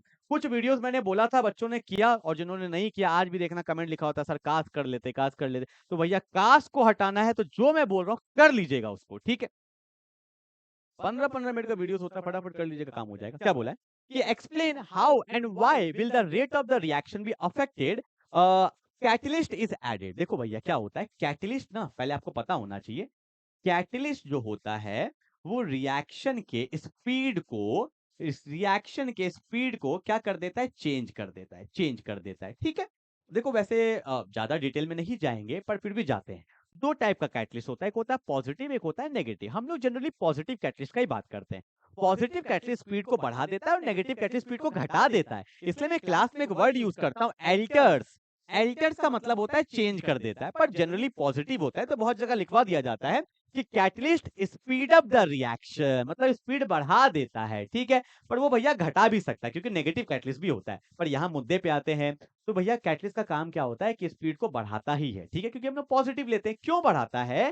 क्योंकि कैटलिस्ट जैसे आप ऐड करते हो तो वो एक्टिवेशन एनर्जी को डिक्रीज कर देता है। That's very important, that's very important. Catalyst decreases the activation energy, catalyst decreases the activation energy and hence increases the rate of the reaction. Reaction के स्पीड को बढ़ा देता है। एनसीईआरटी में एक बुक भी बुक बोलते हैं, ग्राफ भी दिया हुआ है। अगर आप देखोगे, जैसे मैं दिखा देता हूँ हल्का सा। जैसे मान लो ये रिएक्टेंट है, दैट्स कॉल्ड रिएक्टेंट, और यहाँ पे मेरा प्रोडक्ट है। ठीक है, दैट्स कॉल्ड मेरा प्रोडक्ट। अब मेरे को भैया कितना एनर्जी चाहिए होगा? यहाँ से यहाँ तक जाने के लिए चाहिए होगा एनर्जी। इसको हम लोग बोलते हैं एक्टिवेशन एनर्जी। ठीक है भैया, एक्टिवेशन एनर्जी। और कैटलिस्ट जैसे ऐड किया ना, तो वो बोला उतना ऊपर मत जाओ भैया, तुम नीचे से ही आ जाओ। कोई दिक्कत नहीं है, रिएक्टेंट सेम रहेगा, प्रोडक्ट सेम रहेगा। तो कैटलिस्ट क्या करता है, एक्टिवेशन एनर्जी को पहले से क्या कर देता है, कम कर देता है। तो हम लोग जल्दी पहुंच जाते हैं ना, उतना ऊपर क्यों जाएंगे भैया, देखो जाना यहाँ से यहाँ है, तो भैया ज्यादा ऊपर नहीं जाके हम लोग नीचे से ही चल जाते हैं, मतलब catalyst decreases the activation energy, ठीक है। और कैटलिस्ट रिएक्शन में कंज्यूम नहीं होता है, बोलते हैं ना दूर से ही अपना काम करके चल जाता है। जैसे मैं कैटलिस्ट का काम कर रहा हूँ आपके लाइफ में, ना आ रहा हूँ ना मिल रहा हूँ, पर दूर से ही अपना काम करके चल जा रहा हूँ, समझ रहे हो बात को। चलो ओके, अगला क्या बोला है कि the temperature at which the reaction was taking place is decrease. देखो अगर आपको पता है जब हम लोग रिएक्शन को इंक्रीज कर देते हैं, सुनना बोलते हैं रिएक्शन बोल रहा हूँ, जब हम लोग टेम्परेचर को क्या करते हैं, इंक्रीज कर देते हैं। कंसेप्ट पे ध्यान देंगे कि जब हम लोग टेम्परेचर को इंक्रीज कर देते हैं ना, तो काइनेटिक एनर्जी जो होता है, काइनेटिक एनर्जी जो होता है वो मॉलिक्यूल्स का इंक्रीज हो जाता है। नहीं होता, गर्मी का मौसम होता है, भागते हैं, अरे गर्मी लग रहा है, इधर उधर इधर उधर, ठीक है। ठंडा में तो एकदम शांत रहते हैं। तो भैया जब तुम टेम्परेचर को बढ़ाते हो तो काइनेटिक एनर्जी बढ़ जाता है, मतलब मॉलिक्यूल्स का रैंडमनेस बढ़ जाता है, इसलिए रिएक्शन का स्पीड भी बढ़ जाएगा। पर अगर तुम टेम्परेचर को लो कर दोगे तो रिएक्शन का स्पीड बहुत ज्यादा घट जाता है। तो वही बोला है, the temperature at which reaction was taking place decrease, reaction धीरे धीरे कम हो रहा है। तो एट लो टेम्परेचर, कहां पे भैया, at low temperature, because as we increases the temperature kinetic energy increases, randomness increases, hence the rate of the reaction increases. But at the low temperature kinetic energy decreases, randomness decreases, therefore the reaction will be slow हो जाता है, ठीक है। चलो आगे बढ़ते हैं। Section A और बी बड़ा जल्दी हो गया यार, कितना क्वेश्चन कर लिया हमने, पता भी नहीं चला मेरे को, इसमें पता चला ऐसा बात नहीं है, 21 क्वेश्चन हो गया। चलो आगे बढ़ते हैं फटाफट से। सेक्शन नंबर सी क्या बोला है भैया, ओके तुम देख रहे हो ऐसा क्वेश्चन जब आता है, लॉन्ग लॉन्ग क्वेश्चन आते हैं 3 मार्क्स के, देखो भैया एक एक मार्क्स का, तुम पैराग्राफ मत लिख देना पूरा, ठीक है, मैक्सिमम 3 से 4 लाइन ही लिखना होता है, ठीक है। अब देखो क्या बोला है कि manganese shows the highest oxidation state of +7 with the oxygen with the fluorine show करता है +4। इसका रीजन क्या होता है, देखो मैं आपको एग्जांपल से दिखाता हूँ। जैसे कि मैग्नीज का ना आपने सुना होगा Mn2O7, ठीक है। तो यहाँ पे पता है मैग्नीज का ऑक्सीडेशन स्टेट क्या है, O पे तो -2 होता है, तो 7 है तो -14, और यहाँ -14 है तो यहाँ पे +14, 2 पे आपको +14, तो एक पे क्या होता है, +7 होता है। और ये फ्लोरीन के साथ ना MnF4 बनाता है, तो यहाँ -4 है तो यहाँ पे +4। ऐसा इसलिए होता है कि in the case of oxygen manganese form P pi D pi bond, ये क्या बनाता है भैया, पी पाई डी पाई बॉन्ड बना पाता है।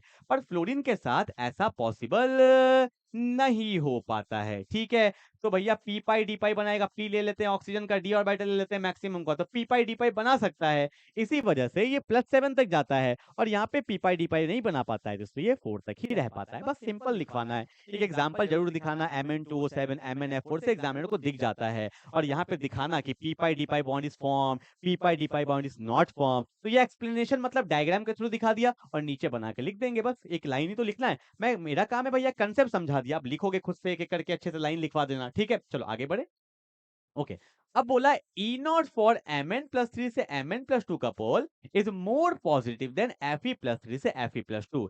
ऐसे क्वेश्चन कभी भी आते हैं तो सबसे पहला काम होता है इलेक्ट्रॉनिक कॉन्फ़िगरेशन। मैं मुझे कुछ नहीं पता क्वेश्चन में क्या बोला है, मैं इलेक्ट्रॉनिक कॉन्फ़िगरेशन करके देखूंगा, मेरा सारा सॉल्यूशन वही मिल जाएगा। देखो क्या बोला है, Mn+3 से Mn+2, ध्यान से देखो। आपको पता होना चाहिए कि मैग्नीज का एटॉमिक नंबर 25 होता है, और इसका इलेक्ट्रॉनिक कॉन्फ़िगरेशन क्या होगा, आर्गन 18 4s2 3d5 होगा। अगर तुम 3 इलेक्ट्रॉन निकाल रहे हो तो 2 यहाँ से निकल गया, एक यहाँ से निकल गया, ये 3d4 है। पर जाना किस में चाहेगा, 3d5 में, क्योंकि जब हाफ फील्ड होता है तो स्टेबिलिटी बढ़ जाता है। तो इसने क्या किया भैया, इसने क्या किया, एक इलेक्ट्रॉन का गेन किया। क्या किया, एक इलेक्ट्रॉन का गेन किया। तो ये किस में चला गया, Mn+2 में चला गया, ठीक है। और जब ये +2 में गया तो इसका इलेक्ट्रॉनिक कॉन्फ़िगरेशन क्या हो गया, आर्गन 18 है, 2 इलेक्ट्रॉन तो निकलेगा ही निकलेगा, और यहाँ पे आ गया 3d5। अब तुम ध्यान से देखो, पहले था d4, अब ये क्या हो गया, d5, अब ये क्या हो गया, हाफ फील्ड हो गया। हाफ फील्ड होने से स्टेबिलिटी, अगर मैं बात करता हूं स्टेबिलिटी, स्टेबिलिटी क्या कर गया, इंक्रीज कर गया। और आपको पता है गेन ऑफ इलेक्ट्रॉन क्या होता है, रिडक्शन होता है। क्या होता है, रिडक्शन होता है। तो ये तो अच्छी बात है ना भैया, तो इसका वैल्यू तो ऑब्वियस सी बात है पॉजिटिव ही आएगा। पर तुम दूसरा भी चेक कर लो, दूसरा भी चेक कर लो। क्या बोला है कि Mn+3 से Mn+2 couple is more positive than Fe+3 से Fe+2। तुम चेक करो, Fe+3, Fe+3, F लिखा बता देता हूँ। तो देखो भैया क्या होता है, आर्गन 18 4s2 3d6 26 होता है, 3 निकाल दो तो 2 और 1 3 निकल गया, तो ये भैया d5 में है, d5 में है। पर तुमने इसको भेज दिया किसमें भैया, Fe+2 में। किसमें भेज दिया, Fe+2 में, ये ना Fe+3 से कहां जा रहा है, Fe+2 में। Fe+2 में क्या होगा चेक करो, होना क्या चाहिए था, आर्गन 18 4s2 3d6 है ना, तो 2 निकला तो अब ये d6 हो गया। पहले स्टेबल था, बाद में कहीं ना कहीं अनस्टेबल हो गया, तो ज्यादा अच्छा कौन है? ये वाला ज्यादा अच्छा है ना। तो एग्जाम में ये अगर तुम दिखा देते हो तो काम खत्म है। तो आप लिख सकते हो कि Mn+3 on gaining 1 electron, bracket में लिख देना reduction, to form Mn+2 which has half filled d5 orbital which increases the stability. Therefore Mn+3 Mn+2 couple has much more positive electrode potential, इसलिए उसका इलेक्ट्रोड पोटेंशियल क्या होता है? ज्यादा होता है। ठीक है, चलो आगे बढ़े। फिर बोला है क्या? The transition element form interstitial compound, ये मैं बार बार पढ़ा चुका हूं। इंटरस्टिशियल कंपाउंड क्या होता है? जैसे देखो, मान लो क्रिस्टल लैटिस है, मान लो M प्लस है, यहाँ पे क्या X माइनस है, यहाँ पे क्या M प्लस है, यहाँ पे मान लेते हैं X माइनस है, ये मैं क्रिस्टल का लैटिस बना रहा हूँ। फिर यहाँ पे M प्लस है तो यहाँ पे X माइनस होगा, X माइनस है तो M प्लस होगा, M प्लस है तो X माइनस होगा, X माइनस है तो M प्लस होगा। एक मैंने क्रिस्टल लैटिस बनाया, ठीक है। जब ये क्रिस्टल लैटिस बनता है ना, तो ये खाली जगह जो होता है इसको वॉइड बोलते हैं। क्या बोलते हैं? वॉइड बोलते हैं, या मैं इसको बोल सकता हूँ इंटरस्टिशियल साइड बोल सकता हूँ, ठीक है। और इंटरस्टिशियल साइड में क्या होता है? कभी कभी छोटे छोटे एलिमेंट्स लाइक हाइड्रोजन हो गया, कार्बन हो गया, नाइट्रोजन हो गया, आके बैठ जाते हैं। और जब आके ये बैठ जाते हैं यहाँ पे, तब जो कंपाउंड बनता है उसको बोलते हैं इंटरस्टिशियल कंपाउंड। और इंटरस्टिशियल कंपाउंड बहुत ज्यादा हार्ड होता है। क्यों? क्योंकि खाली जगह भी इसका क्या हो जाता है? फिल हो जाता है। ये इनर्ट होते हैं। भैया जो भी तमन्ना था वो भी फुलफिल हो गया, तो अब रिएक्शन करने का कोई भी तमन्ना नहीं है। और ये जो हमारा ट्रांजिशन एलिमेंट है, ये ऐसे कंपाउंड्स को बनाते हैं, इंटरस्टिशियल कंपाउंड को बनाते हैं। जैसे Ti4C हो जाता है, टाइटेनियम के साथ कार्बन आ जाता है, मैग्नीज के साथ कार्बन आ जाता है, ठीक है। तो ये सब मेरा क्या होता है? इंटरस्टिशियल कंपाउंड होता है, ठीक है। लिखना चाहो तो लिख सकते हो, when small atoms like hydrogen, carbon, nitrogen trapped inside the crystal lattice, then it is said to be interstitial compound। ठीक है, सिंपल मैंने एक लाइन आपको बता दिया। चलो आगे बढ़े फटाफट से। आई होप ये तीनों क्वेश्चन समझ में आ गया होगा। देखो भैया, मेरा काम है क्वेश्चन को समझा देना, हल्का लिखवा देना, पर घर जाके प्रैक्टिस करना आपका काम है। और एक बात मैं बोलता हूँ, जैसे कि एक टेलीग्राम चैनल हमारा बना हुआ है, ठीक है। अभी तक तो उसमें ज्यादा सिर्फ वीडियो लेक्चर्स ही आ रहे थे। जैसे ये सैंपल पेपर जो यहाँ तक पहुंच चुका है उनको फायदा होगा। जो यहाँ तक पहुंच चुका है टेलीग्राम चैनल पे, अभी मैं जब तक आप ये देखोगे 1 से 2 घंटा के अंदर मैं ये डाल दूंगा, इसका पूरा PDF डाल दूंगा, ठीक है। टेलीग्राम चैनल हमारा यूट्यूब के डिस्क्रिप्शन में भी दिया हुआ है, मेरे इंस्टाग्राम पे भी डिस्क्रिप्शन में दिया हुआ है, मतलब बायो में दिया हुआ है।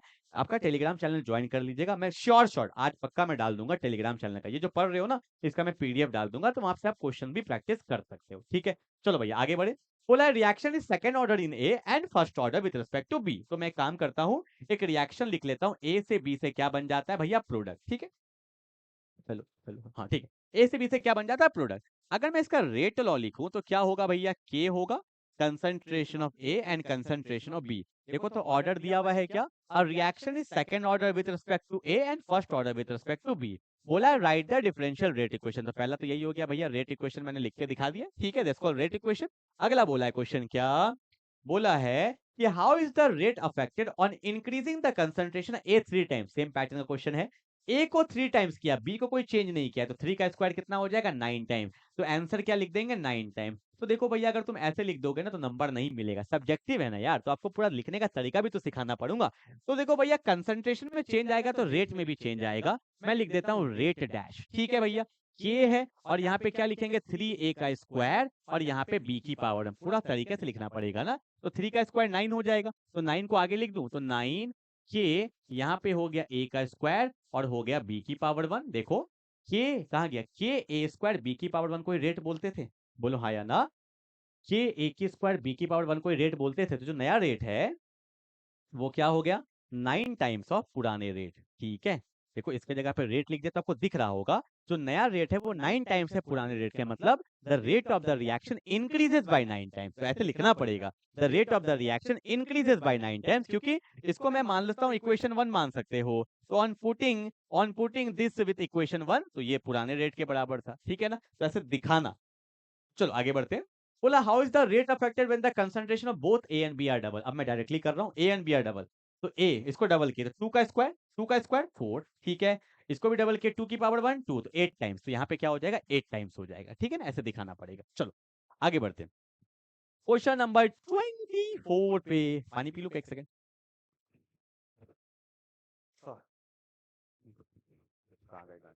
कम से कम खुद से ट्राई करो क्वेश्चन को।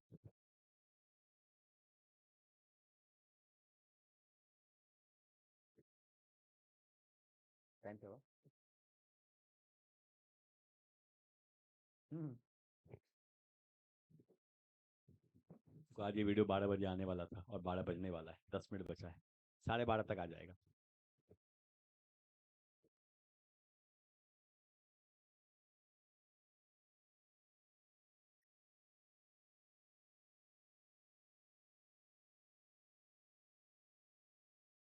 हेलो हेलो, चलो स्टार्ट करते हैं। क्या बोला है? Write the structure of the product when chlorobenzene is treated with methyl chloride। अरे ये तो भैया वुड्स-फिटिक रिएक्शन। यहाँ पे भैया क्लोरोबेंजीन है और मिथाइल क्लोराइड है, और इसको पास कर देते हैं किससे? सोडियम मेटल से, और साथ में ड्राई ईथर है।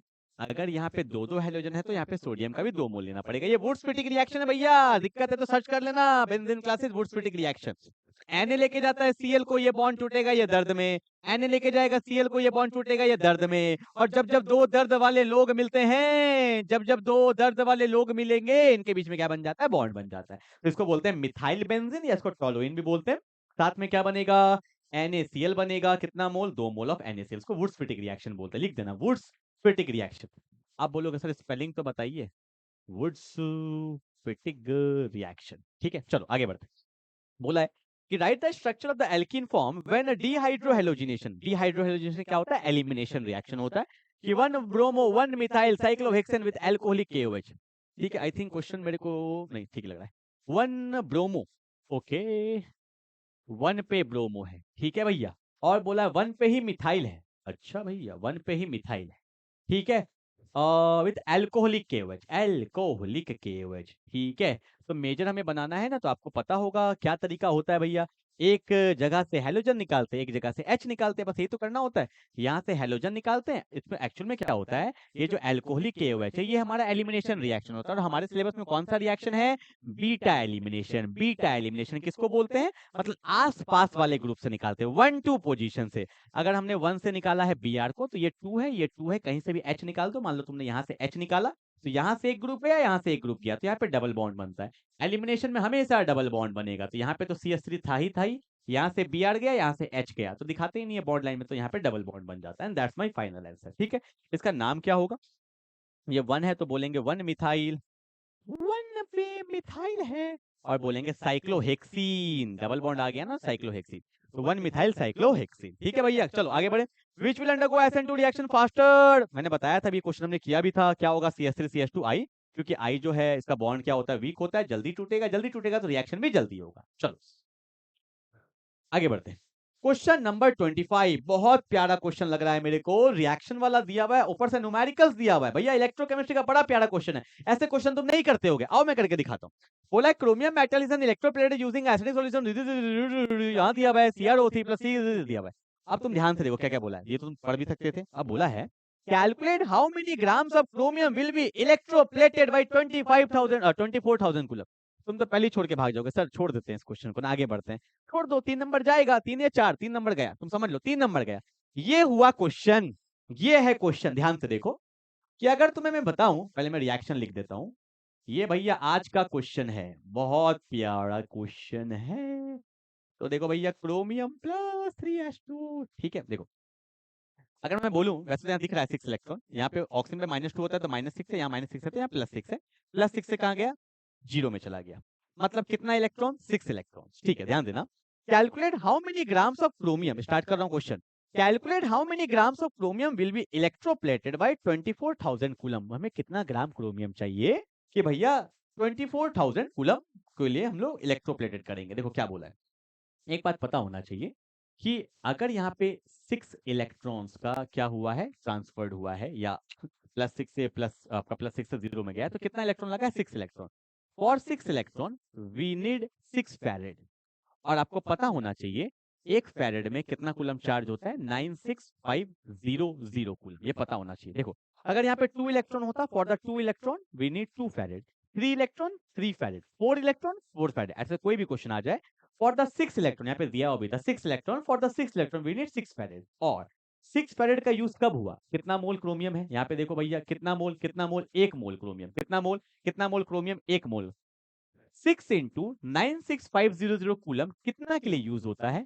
1 मोल ऑफ क्रोमियम के लिए। कितने के लिए? 1 मोल ऑफ क्रोमियम। और आपको पता होना चाहिए कि 1 मोल क्रोमियम का वेट कितना होता है? 52 ग्राम। क्वेश्चन में गिवन था। ठीक है भैया, वैसे तो मोलर मास दिया हुआ है, अपने को पता होता है मोल क्या होता है, waiting gram by molar mass. अगर हमारे पास मोल 1 है, मोलर मास भी दिया हुआ है, तो वेट भी आपका निकल जाता है। पर आपको पता होना चाहिए कि अगर 1 मोल है तो कितना होगा? 52 ग्राम होगा। ये बात समझ में आया? फिर से बोल रहा हूँ कि 6 इलेक्ट्रॉन, नहीं समझ में आ रहा फिर भी समझो कि भैया क्रोमियम में कितना इलेक्ट्रॉन का ट्रांसफर हुआ है? 6 इलेक्ट्रॉन के लिए हमें पता होना चाहिए 6 फैरेड का जरूरत पड़ता है। 1 फैरेड में कितना कूलम चार्ज होता है? 96500। और ये किसके लिए यूज हो रहा है? 1 मोल ऑफ क्रोमियम के लिए। और 1 मोल में कितना ग्राम होता है? 52 ग्राम। ठीक है ना? पर हमें चाहिए कितना के लिए? 24,000 के लिए। देखना, अगर मैं बोलूं कि 6 इंटू 96500 कूलम यूज होता है 52 ग्राम के लिए, तो भैया 24,000 में कितना होगा? यूनिटरी मेथड लगा दे, बोलो हाँ या ना। ऊपर करो ना, मैं जा रहा हूं नीचे। अब देखो क्या होगा, इतने में इतना तो इतने में कितना, तो बोलेंगे 52 डिवाइडेड बाय 6 इंटू 96500, 24,000 ऊपर चले जाएगा। अगर तुम घर जाके इसको सॉल्व करोगे तो आंसर आएगा 2.15 ग्राम आएगा। ठीक है भैया, तो मतलब 24,000 कूलम में कितना आने वाला है? 2.15 ग्राम क्रोमियम। ठीक है, ऐसे क्वेश्चंस बार बार आते हैं, मैं बस आपको तरीका सिखा रहा हूँ। जितना इलेक्ट्रॉन उतना फैरेड लिख देना, और जितना फैरेड आएगा वो 1 मोल के लिए आता है। कितने के लिए आता है? 1 मोल के लिए आता है। और 1 मोल में कितने ग्राम होंगे वो आप यहाँ से देख के बता सकते हो। ठीक है ना? तो भैया इतने में इतना तो कितने में कितना, ये आराम से हो जाएगा। ठीक है, इसमें एक और क्वेश्चन दिया है, how long will it take to electroplated 1.5 gram of chromium using 12.5 ampere current. अब देखो भैया, अब एक क्वेश्चन किए ही नहीं थे, उससे उबड़े ही नहीं, एक और क्वेश्चन दे दिया, how long it will take. तो आपने अगर पढ़ा होगा फैराडे का फर्स्ट लॉ ऑफ इलेक्ट्रोलाइसिस, तो वहां पे आपको बताया जाता है कि W1 bye W2 is equal to क्या होता है? Q1 bye Q2। ठीक है, तो वेट वन मान लेते, अभी हमने निकाला ना 2.15 ग्राम। ठीक है, वेट 2 कितना के लिए पूछा था? 1.5 ग्राम के लिए। पहला का चार्ज कितना था? Q1 के लिए कितना यूज किए थे? 24,000 कूलम। ठीक है, अब यहाँ पे कैसे निकालेंगे? क्या आपको पता है कि Q इज इक्वल टू क्या होता है? IT होता है। Q इज इक्वल टू क्या होता है? IT होता है, ये पता होना चाहिए। क्या इसका करंट दिया हुआ है? 12 पॉइंट कितना है? 12.5 एम्पियर दिया हुआ है। और यहाँ से हम लोग टाइम निकाल लेंगे, एक इक्वेशन एक वेरिएबल सॉल्व करोगे तो आंसर आ जाएगा। और इसका जो आंसर आएगा वो आएगा, इसका जो आंसर आएगा वो आएगा 1340 सेकंड। ये इसका आंसर होता है, आप सॉल्व करोगे तो आपको दिख जाएगा। ठीक है, ये पता होना चाहिए W1 बाय W2 क्या होता है? Q1 bye Q2। W1 W2 Q1 दिया हुआ था, और Q इज इक्वल टू क्या होता है? IT। तो I दिया हुआ है करंट, देखो 12.5 एम्पियर, और टाइम निकाल सकते हैं। अच्छा क्वेश्चन था, इसको ट्राई करिएगा। ठीक है, चलो आगे बढ़ते हैं। क्वेश्चन नंबर 26 क्या बोला है कि CH3 CH2 Br को पास किया KCN से। तो भैया आपको पता है, क्या पता है? कुछ पता तो होगा। K पे प्लस होता है, CN पे क्या होता है? माइनस। Br पे डेल्टा माइनस, कार्बन पे डेल्टा प्लस, प्लस को माइनस, प्लस को माइनस, तो आंसर हो जाएगा ए, हो जाएगा CH3 CH2 CN साइनाइड। इसको बोलते हैं इथाइल साइनाइड। ठीक है, अगला आता है LiLH4। ये मेरा क्या होता है? It is strong reducing agent. भैया रिडक्शन करेगा, रिडक्शन का मतलब होता है एडिशन ऑफ हाइड्रोजन। और आपको एक बात पता होना चाहिए, ये जो दिया हुआ है ना CH3 CH2 साइनाइड, साइनाइड के बीच में ट्रिपल बॉन्ड होता है। अब यहाँ पे क्या होगा? पाई बॉन्ड टूटेगा और इसके जगह पे हाइड्रोजन आ जाता है। तो क्या होगा? देखो इसलिए मैं बी का आंसर लिख रहा हूँ। यहाँ होगा CH3 CH2, यहाँ पे C और N के बीच में सिंगल बॉन्ड है, एक पाई बॉन्ड टूटा तो यहाँ पे H, यहाँ पे H, एक पाई बॉन्ड टूटा तो यहाँ पे भी H, यहाँ पे भी H। मतलब मैं लिखना चाहूँ तो लिख सकता हूँ CH3 CH2 CH2 NH2। इसको बोलेंगे प्रोपेनामाइन। क्या बोलेंगे? प्रोपेनामाइन। ठीक है, पहला का आंसर क्या होगा? Ethyl cyanide. दूसरे का क्या होगा? Propane amine. क्योंकि ये रिड्यूसिंग एजेंट है, ऑक्सीजन को तो रिमूव कर नहीं सकते, तो एडिशन ही करेंगे हाइड्रोजन का। पाई बॉन्ड वीक होता है तो आ जाएगा आंसर। ठीक है, तो हमारा ए आंसर ये था। ठीक है, ए का आंसर ये था। बी का आंसर क्या था हमारा? बी का आंसर था CH3 CH2 CH2 NH2। ठीक है, ये मेरा ए का आंसर हो गया। और को गोली मारो, ये मेरा बी का आंसर हो गया। और आते हैं सी में। बोला है, वाह क्या क्वेश्चन है। कल ही मैंने डायनोजियम सॉल्व का वीडियो डाला है, और उसमें मैंने एक नोट में मतलब सीधे से लिखवाया था, बहुत इंपॉर्टेंट, उससे क्वेश्चन आ गया सैंपल पेपर में। एक एक वर्ड बोला हुआ इंपॉर्टेंट है, मैं बोल रहा हूँ। HNO2 क्या होता है भैया? ये डायनोजियम सॉल्ट है, डायनोजियम सॉल्ट बनाएगा। ठीक है ना? अब क्या होता है डायनोजियम सॉल्ट में? पहली बात तो एलिफेटिक अनस्टेबल होता है। अगर तुम रिएक्शन कर भी दोगे ना, अगर तुम रिएक्शन कर भी दोगे तो पता है क्या बनता है? CH3 CH2 CH2 3 कार्बन है ना, और यहाँ पे बनता है N2 प्लस Cl माइनस, और एलिफेटिक में बहुत ज्यादा अनस्टेबल होता है। पहली बात तो क्या होगा, ये इलेक्ट्रॉन खींचेगा, यहाँ पे डेल्टा प्लस आता है, N2 गैस यहाँ से निकल जाएगा। तो क्या होगा सर, रिएक्शन क्या होगा जब कुछ नहीं होता है डायनोजियम में, तो वाटर को लेके चलते हैं, और आपको पता होना चाहिए यहाँ पे प्लस होता है और OH पे माइनस होता है, और ये प्लस रिएक्ट करता है इस पे, तो आंसर आ जाता है CH3 CH2 CH2 OH। इसको बोलेंगे propane 1 that's my final answer. ये अगर समझ में नहीं आए तो लिख लेना बेंजीन क्लासेस डाइएजोनियम सॉल्ट, कल ही डाला है, और स्टार्टिंग के 5 मिनट में ही आपको कंसेप्ट क्लियर हो जाएगा। जो वीडियो बोल रहा हूँ साथ साथ करते चल जाइए, टॉपिक भी होते जाएगा, सैंपल पेपर भी होते जाएगा। डाइनोजियम सॉल्ट एलिफेटिक, एलिफेटिक मतलब कार्बन का चेन में अनस्टेबल होता है, और ये ऑटोमेटिकली रिएक्ट करता है वाटर से और एल्कोहल बनाता ही बनाता है। तो ए तो मेरा हो जाएगा आपका इथाइल साइनाइड, बी हो जाएगा प्रोपेन 1 अमाइन, और सी मेरा हो जाएगा प्रोपेन 1 ऑल। वेरी इंपॉर्टेंट, बहुत अच्छा क्वेश्चन था। ठीक है, चलो आगे बढ़ते हैं, जल्दी इसको उतारो फटाफट से, 26 में आ गए, फटाफट से उतारेंगे। हाँ, नेक्स्ट क्वेश्चन करा दे। इरेजर का यूज करेंगे, इरेजर।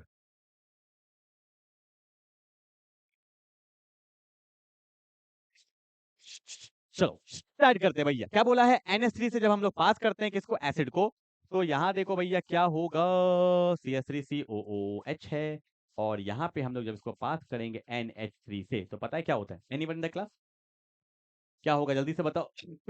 देखो यहाँ पे बन जाता है अमाइड, क्या बन जाता है, अमाइड बन जाता है, like this CH3 C double bond O NH2 बन जाता है, जिसको अमाइड बन जाता है। ठीक है, एसिड को NH3 से पास करोगे तो क्या बन जाएगा, अमाइड बन जाएगा। अगर सिंपल सा लॉजिक बताऊं तो भैया NH3 है यहाँ पे, वैसे ना यहाँ पे हल्का सा हीट भी करते हैं तो वाटर निकल जाता है। ठीक है, तो यहाँ देखो OH है, यहाँ से H गया तो वाटर निकल गया, तो NH2 बन गया, ये बन जाता है मेरा अमाइड।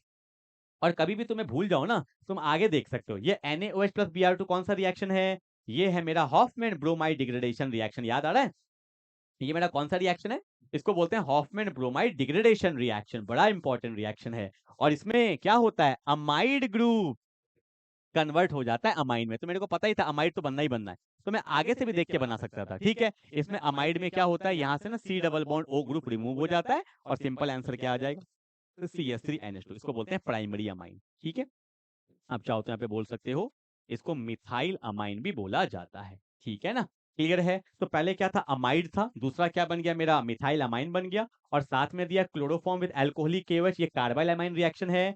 इसमें प्राइमरी अमाइन किस में चेंज हो जाता है, आइसोसाइनाइड में चेंज हो जाता है, दैट्स कॉल्ड CH3NC। ठीक है ना, इसको आइसोसाइनाइड टेस्ट भी बोलते हैं, कि जब प्राइमरी अमाइन को पास करोगे क्लोरोफॉर्म विद अल्कोहलिक NaOH, तो यहाँ पे आइसोसाइनाइड बन जाता है, तो एक कार्बन था तो बन जाएगा मिथाइल आइसोसाइनाइड। क्लियर है, तो अच्छा क्वेश्चन था ये वाला, 26 क्वेश्चन, वेरी वेरी गुड। इसमें आपका 5-6 रिएक्शन एक बार में रिवाइज हो गया, जल्दी उतार लो, जल्दी से उतार लो। एक वीडियो मेरा डाला हुआ है 10 मोस्ट इंपॉर्टेंट रिएक्शन, उसको अच्छे से कर लीजिएगा, सर्च करिएगा ना 10 मोस्ट इंपॉर्टेंट रिएक्शन, उसमें ये वाला भी आपका आ जाएगा। ठीक है, डाइनोसियम वाला भी आ जाएगा, इंपॉर्टेंट इंपॉर्टेंट सारे रिएक्शंस आ जाएंगे। ठीक है, चलो आगे बढ़ते हैं। क्या बोला है, क्वेश्चन नंबर 27 बोला है कि some ethylene glycol is added to your car cooling system along with 5 kg of water, if the freezing point of water glycol is इतना, what is the boiling point of solution. बहुत अच्छा question है, I think sample paper 2 या 3 में हमने ऐसा question किया हुआ है, बहुत अच्छा क्वेश्चन। आइए फटाफट से करते हैं, चलो टाइम बहुत हो गया, अब स्पीड करेंगे, जल्दी से फटाफट। Some ethylene glycol is added to your car cooling system along with 5 kg of water, तो मेरे को भैया वाटर दिया हुआ है, वाटर मेरा क्या होता है, सॉल्वेंट होता है। ठीक है, कितना दिया हुआ है, 5 kg दिया हुआ है। ठीक है, और कुछ दिया हुआ है क्या, if the freezing point of the water glycol freezing point of the solution दिया हुआ है, water glycol solution freezing point of the solution, तो TS लिख दें। ठीक है भैया, TFS लिख देते हैं। ठीक है, कितना दिया हुआ है, -15 डिग्री सेल्सियस। ठीक है, what is the boiling point of the solution, very good question, बहुत अच्छा क्वेश्चन लगा, बहुत अच्छा क्वेश्चन लगा। आइए मैं सॉल्व करता हूँ। देखो सबसे पहले निकालना क्या है, boiling point of the solution. क्या आपको एक बात पता है कि जो डेल्टा TB होता है ना यार, वो होता है मेरा TS, या मैं लिख सकता हूँ TBS माइनस T0B। अब समझो पहले, ये जो डेल्टा TB है इसको बोलते हैं एलिवेशन इन बॉइलिंग पॉइंट, ये TBS क्या है, this is called boiling point of the solution, और T0B होता है, ये होता है boiling point of pure solvent, और सॉल्वेंट कौन है, मेरा वाटर है, और हमें निकालना क्या है, boiling point of the solution. तो मैं अगर बोलूं कि अगर मुझे चाहिए TBS, तो मुझे एक डेल्टा TB का वैल्यू चाहिए, और प्लस क्या हो जाएगा, T0B। इतना बात समझना, खाली बस समझते चलो। ठीक है भैया, क्लियर है। और क्या आपको ये भी पता है कि जो मेरा डेल्टा TB होता है उसको बोलते हैं KB/M, ये फॉर्मूला होता है डेल्टा TB का। ठीक है, तो प्लस यहाँ पे क्या आ जाएगा, T0B आ जाएगा। इतना भी क्लियर है भैया, चलते जा रहे हैं। अब देखो भैया boiling point of the solution, क्या केबी का वैल्यू दिया हुआ है? केबी का वैल्यू कितना दिया हुआ है? 0.52। क्या मोलैलिटी गिवन है? मोलैलिटी गिवन नहीं, स्मॉल एम का मतलब होता है मोलैलिटी। अब बोला है boiling point of pure solvent, not का मतलब होता है प्योर, और आपको पता है वाटर का जो बॉइलिंग पॉइंट होता है वो होता है 100 डिग्री सेल्सियस। चलो भैया इतना चीज तो क्लियर है, मेरे को फोकस किस पे करना है? मोलैलिटी, बस मेरा मोलैलिटी आ जाए, ठीक है। चलो भैया आगे बढ़े क्या, अब सुनना। क्या आपको पता है कि जैसे डेल्टा टीबी होता है वैसे डेल्टा टीएफ होता है, जैसे केबी होता है वैसे केएफ होता है, इनटू एम का मतलब मोलैलिटी, यहाँ पे भी मोलैलिटी आता है। तो अगर मुझे मोलैलिटी निकालना है तो मेरे को चाहिए डेल्टा टीएफ बाई केएफ चाहिए, बोलो हाँ या ना। अब देखो कुछ दिया हुआ है क्या? क्या दिया हुआ है? Some ethylene glycol is added to your car cooling system with 5 kg of water if the freezing point of the water glycol solution. और एक बात देखो ये जो डेल्टा टीएफ है, जैसे हमने लिखा था ना कि डेल्टा टीबी होता है TBS minus T not be, उस तरह से डेल्टा टीएफ जो होता है वो उल्टा होता है, वो होता है T not F minus T F S, ठीक है। डिवाइडेड बाय क्या हो जाएगा? के एफ हो जाएगा। अब आपको पता है freezing point of pure, freezing point of क्या? प्योर सॉल्वेंट, वाटर का फ्रीजिंग पॉइंट कितना होता है? 0 डिग्री सेल्सियस माइनस, और फ्रीजिंग पॉइंट ऑफ सॉल्यूशन दिया हुआ है ना -15 डिग्री सेल्सियस, तो माइनस माइनस में प्लस कर दूं एक बार में, तो माइनस माइनस क्या हो जाएगा? प्लस 15 डिग्री सेल्सियस, ठीक है ना। डिवाइड बाय केएफ का वैल्यू दिया हुआ है 1.86, तो अगर सॉल्व कर लेंगे तो मोलैलिटी का वैल्यू आएगा 15 बाय 1.86, तो कितना होगा? इसको डिवाइड करना पड़ेगा, तो 15 बाय 1.86, ठीक है। चलो भैया इसको सॉल्व, कितना आएगा? पॉइंट 15 ले लेते हैं, तो अप्रोक्सीमेटली आ रहा है 0.15 के आसपास आ रहा है, ठीक है। ये मेरा आ रहा है क्या? मोलालिटी आ रहा है, ठीक है। अब वैल्यू को यहाँ पे पुट कर दीजिए, आपका फाइनल आंसर आ जाएगा। तो डेल्टा डेल्टा सॉरी, ये जो मेरा टीबीएस है ये कितना आएगा? 0.52, जीरो क्या कर रहा हूँ मैं आज, 0.52 इंटू इंटू कितना? 0.15, और साथ में प्लस करेंगे कितना? 100 डिग्री सेल्सियस। तो इसको ऐड करते हैं फटाफट से, तो 0.52 इंटू 0.15 होगा 0.52 इंटू 0 ना, पॉइंट हटेगा 0.52, इसको आप कर लीजिएगा मल्टीप्लाई, ठीक है, मतलब टाइम लग जाएगा मुझे, ठीक है। सॉल्व कर लीजिएगा, आपका फाइनल आंसर आ जाएगा, ठीक है। चलो आगे बढ़े, उतार लो फटाफट। चलिए आगे बढ़ते हैं। अगला क्वेश्चन क्या बोला है कि what will be the value of the van't Hoff factor for the dilute solution of K2SO4 in the solution. देखो भैया यहाँ पे क्या दिया हुआ है, आवाज आ रहा है ना, हेलो हेलो। देखिए क्या होगा यहाँ पे, अब मैं लिखूंगा K2SO4, जब इसको हम लोग तोड़ेंगे तो भैया आपको पता है सल्फेट पे तो -2 होता है, K पे क्या होता है +2, तो यहाँ पे क्या मिलेगा? K प्लस मिलेगा, K प्लस मिलेगा, प्लस SO4 -2 मिलेगा, तो कितने आयंस मिल गए? 1 2 3। वांटर फैक्टर होता है क्या? Final moles final ions by initial, पहले कितने थे, मतलब बाद में कितने थे? 3, पहले कितने? 1, तो 3/1 कितना हो जाएगा? 3 हो जाएगा, ठीक है। उतार लो फटाफट से। चलो भैया स्टार्ट करें, नेक्स्ट करते हैं फटाफट से। 28 क्या बोला है कि amino acid show amphoteric behaviour, ये भी हमने देखा था ना। अमीनो एसिड क्या होता है भैया, जैसे यहाँ पे देखो, जैसे मैं दिखाता हूँ, अमीनो एसिड यहाँ पे क्या है? C double bond O OH है, यहाँ पे कौन है? N है, यहाँ पे कौन है भैया? R है, यहाँ पे कौन है? H है, और अल्फा अल्फा अमीनो एसिड है ना, यहाँ पे C है ठीक है, यहाँ पे C है, और यहाँ पे कौन है? NH2 है, ठीक है।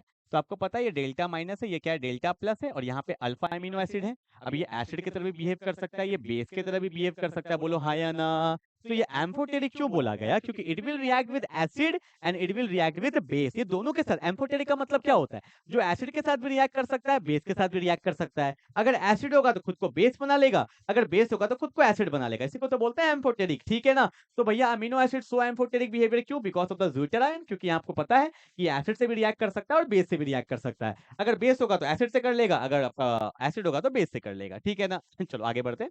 बोला है right one difference between alpha helix and beta pleated. Alpha helix में क्या होता है? इसमें होता है इंट्रामोलिकुलर एच बॉन्डिंग। क्या होता है? इंट्रामोलिकुलर एच बॉन्डिंग होता है। और जो बीटा प्लेटेड सीट होता है ना, बीटा प्लेटेड, इसमें होता है इंटरमोलिकुलर, दो मॉलिक्यूल्स के बीच में, इसमें होता है इंटरमोलिकुलर एच बॉन्डिंग, और इसमें होता है इंट्रामोलिकुलर एच बॉन्डिंग। क्लियर है? चलो आगे बढ़ते हैं, सेक्शन नंबर डी में आ गए, फटाफट से करेंगे क्वेश्चन। क्या बोला है? How do you convert the following phenol to anisole. तो ध्यान से देखो भाई फिनॉल से एनिसोल बनाना है, तो ये मेरा फिनॉल हो गया, ये मेरा क्या हो गया? एनिसोल हो गया। ये क्या है? OCH3 है, ठीक है। अगर मैं इसको पास करता हूँ NaOH से, बेस से पास करो, तो पहले पता है आपको क्या होगा, ये फिनॉल जो होता है वो एसिड होता है, एसिड अपना H निकालेगा, बेस अपना OH निकालेगा तो वाटर बन जाएगा और यहाँ बन जाता है phenoxide ion, OP minus Na plus. ठीक है, इसको बोलते हैं सोडियम फिनॉक्साइड। अब कुछ मत करना, इसको भैया पास कर दो ना, CH3 से साथ में Br ले लो, तो क्या होगा, Na को Br मिल जाएगा, क्योंकि आपको पता है यहाँ पे डेल्टा माइनस होता है, यहाँ पे डेल्टा प्लस होता है, प्लस को माइनस मिल जाएगा, तो मिथॉक्सी बेंजीन मिल जाएगा, इसी को बोलते हैं एनिसोल। ठीक है, अगला बोलो, फिनॉल से बोला है 2 हाइड्रोक्सी बेंजोइक एसिड। ये क्वेश्चन कौन सा है पता है आपको, समझ में आया कौन सा है, ये कोलवेस रिएक्शन ही तो है। ये मेरे पास कौन है, फिनॉल है, और फिनॉल को हम लोग पास करते हैं 2 हाइड्रोक्सी बेंजोइक एसिड, तो बेंजोइक एसिड में COOH है और यहाँ पे क्या आ जाएगा, OH आ जाएगा। ठीक है, ये मेरा क्या है, आपका कोलवेस रिएक्शन। कैसे करते थे, सेम फंडा है, पहले इसको पास कर दो NaOH से, तो आपको पता है यहाँ पे फिनॉक्साइड आयन बन जाता है OP माइनस Na प्लस। ठीक है, और आपको पता होगा कि अगर इसको हम लोग CO2 से पास कर देते हैं, कार्बन डाइऑक्साइड से, और साथ में एसिडिफाई भी कर देंगे या हाइड्रोलाइसिस कर देंगे, तो ऑटोमेटिकली ये सैलिसाइलिक एसिड में कन्वर्ट हो जाता है। इस ठीक है, और इसको हम लोग क्या बोलते हैं भैया, हाँ हाँ, कोलवेस रिएक्शन। ठीक है, जल्दी उतारो, चलो आगे बढ़ते हैं। कि बोला है phenol are stronger acid than alcohol. हाँ, फिनॉल ज्यादा अच्छा स्ट्रॉन्गर एसिड होता है। क्यों होता है भैया फिनॉल ज्यादा अच्छा स्ट्रॉन्गर एसिड, क्योंकि आपको पता होना चाहिए कि फिनॉल में जब H जाता है OP माइनस आता है, इसको बोलते हैं फिनॉक्साइड आयन, और ये पूरे में रेजोनेंस करता है, डीलोकलाइजेशन होता है, इससे इसका स्टेबिलिटी बढ़ जाता है। और अगर हम नॉर्मल अल्कोहल का बात करेंगे तो यहाँ पे कोई भी रेजोनेंस नहीं होता, इसलिए फिनॉल इज मतलब अल्कोहल एसिड बोल देते हैं, पर अल्कोहल उतना अच्छा एसिड होता नहीं है। फिनॉल अच्छा खासा एसिड होता है, क्योंकि H निकालने के बाद ये रेजोनेंस कर जाता है, इसका स्टेबिलिटी बढ़ जाता है। ठीक है, तो भैया phenol are stronger acid than alcohol because of the phenoxide ion which has resonance, and due to this it has मतलब more stability than that of alcohol। ठीक है, चलो आगे बोले।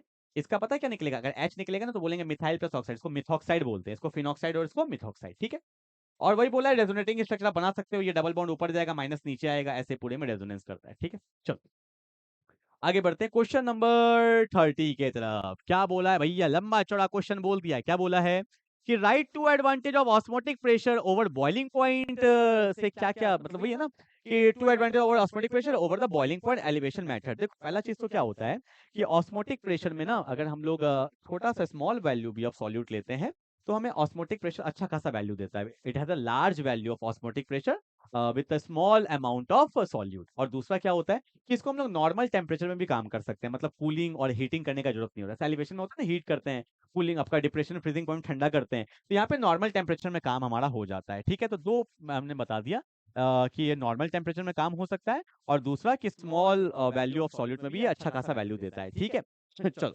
आगे बढ़ते हैं। तो अब दो दो एमसीक्यू है भैया, एक एक करके हमने ऐसे एमसीक्यूज बहुत कर लिए, केबी केएफ वाले बहुत कर लिए, ये क्वेश्चन आप खुद से कर लेना। ठीक है, मैं आपको हेल्प कर देता हूँ। The boiling point of the solution when 4 gram of MgCO4 is dissolved in 100 gram water using, अच्छा बॉइलिंग पॉइंट ऑफ सॉल्यूशन निकालना है, तो आपको पता है कि डेल्टा टीबी जो होता है वो होता है टीएस माइनस टी नॉट भी होता है ना, तो बॉइलिंग पॉइंट ऑफ सॉल्यूशन निकालना है, तो टीएस जो होता है वो होता है delta TB plus T not भी होता है। अब यही तो करना है, तो इसलिए कर सकते हो। और एक बात यहाँ पे बोला है MgSO4 ये डिसोशिएट हो सकता है, बोला है ना कंप्लीट आयोनाइजेशन, तो वॉन्टॉफ फैक्टर को मत भूल जाइएगा। ठीक है, चलो आगे निकालें। और डेल्टा टीवी क्या होता है, केबी इंटू एम होता है, और यहाँ पे वॉन्टॉफ फैक्टर भी आई लगेगा क्योंकि डिसोशिएट करते हैं, प्लस टी नॉट भी। अब तो आप इजिली निकाल सकते हो। ठीक है, वॉन्टॉफ फैक्टर कितना होगा इसका, MgSO4, तो दो में टूटेगा, Mg प्लस 2 SO4 माइनस 2, तो वॉन्टॉफ फैक्टर इसका 2 आएगा।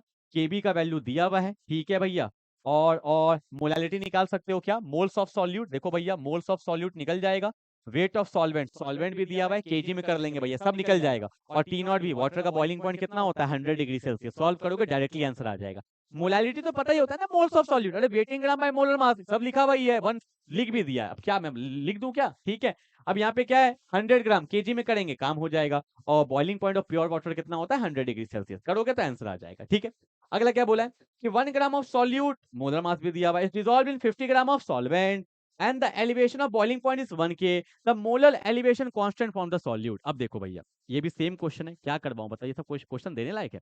देखो बोला है कि 1 gram of solute dissolve in 50 gram of solvent, अगर सॉल्वेंट का नाम नहीं दिया तो वाटर ले लेंगे, and elevation in boiling point, ये दिया हुआ है एलिवेशन इन बॉइलिंग पॉइंट, मतलब डेल्टा टीवी का वैल्यू अपने को दिया हुआ है 1 केल्विन, ठीक है। तो बोला है मोलर एलिवेशन कांस्टेंट, तो आपको पता है डेल्टा टीवी जो होता है वो केबी इंटू एम होता है, इसी को बोलते हैं मोलर एलिवेशन कांस्टेंट। तो केबी जो हो जाएगा वो हो जाएगा डेल्टा टीवी बाय एम हो जाएगा या नहीं हो जाएगा, बोलो ना हाँ या ना, ठीक है। और हाँ, अब डेल्टा टीवी कितना दिया हुआ है, 1 दिया हुआ है। मोलालिटी पता है, moles of solute by weight of solvent in KG, solve करोगे तो फाइनल आंसर आ जाएगा। बहुत इजी क्वेश्चन दिया हुआ है, ठीक है। चलो सेक्शन नंबर ई। अब आते हैं भैया, 2 क्वेश्चन हमारे पास है, 3 है, 31, 32, 33, 5 मार्क्स वाले क्वेश्चन है, फटाफट देखो क्या बोला है। आंसर द फॉलोइंग क्वेश्चन, भैया आयुपैक नॉर्म से, आयुपैक नॉर्म तो हमने बहुत बार कर रखा है क्या होगा, सबसे पहला काम Na पे होता है +3, एक पे +1 और यहाँ पे क्या होगा -3, तो क्या लिखेंगे सोडियम, क्योंकि कॉम्प्लेक्स के बाहर होता है उसका सिर्फ नाम लिखते हैं, कितना है क्या है उससे कोई मतलब नहीं, थोड़ा गैप है। आपका 6 है तो क्या बोलेंगे, हेक्सा फ्लोरिडो बोलेंगे, ठीक है। और एल्यूमिनेट हो जाएगा, क्यों, क्योंकि एनाइनिक पे नाम के लास्ट में 8 लगता है और ऑक्सीडेशन नंबर इसका 3 आएगा ना, -6 है तो देख लेना -3, यहाँ पे -6 है तो ऑटोमेटिकली यहाँ पे +3 आ जाएगा, ठीक है। तो नाम हो जाएगा सोडियम हेक्साफ्लोरिडो एल्यूमिनेट 3। अगला देखो इसका नाम क्या होगा, Cl पे अगर -1 है तो यहाँ पे क्या होगा +1।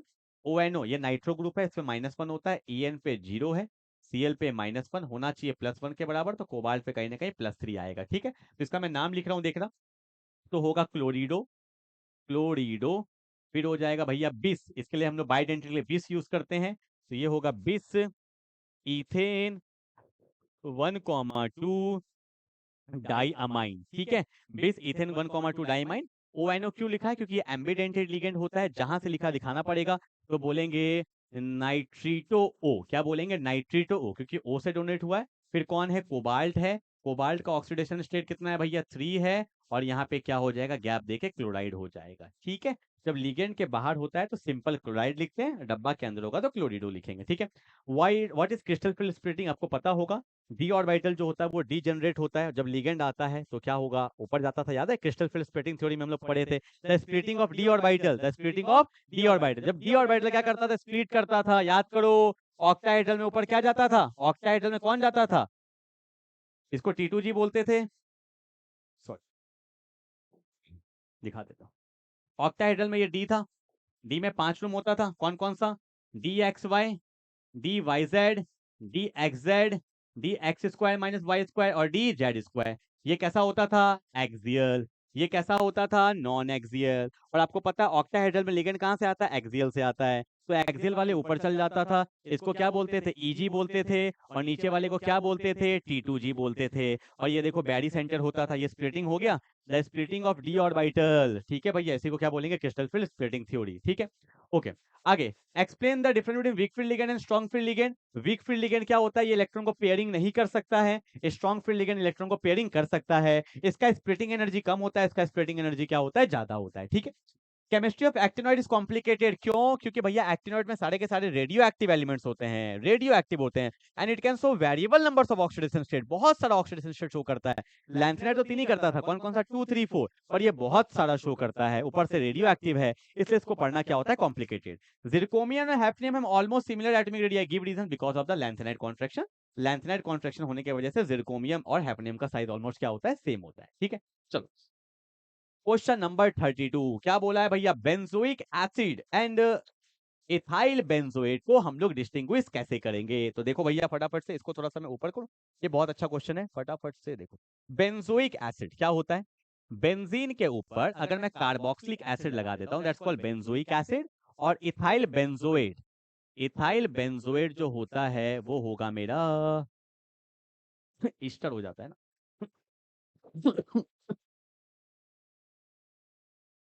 ठीक है, C≡O, ठीक है, ये मेरा क्या हो गया, इथाइल बेंजोएट हो गया, ठीक है ना।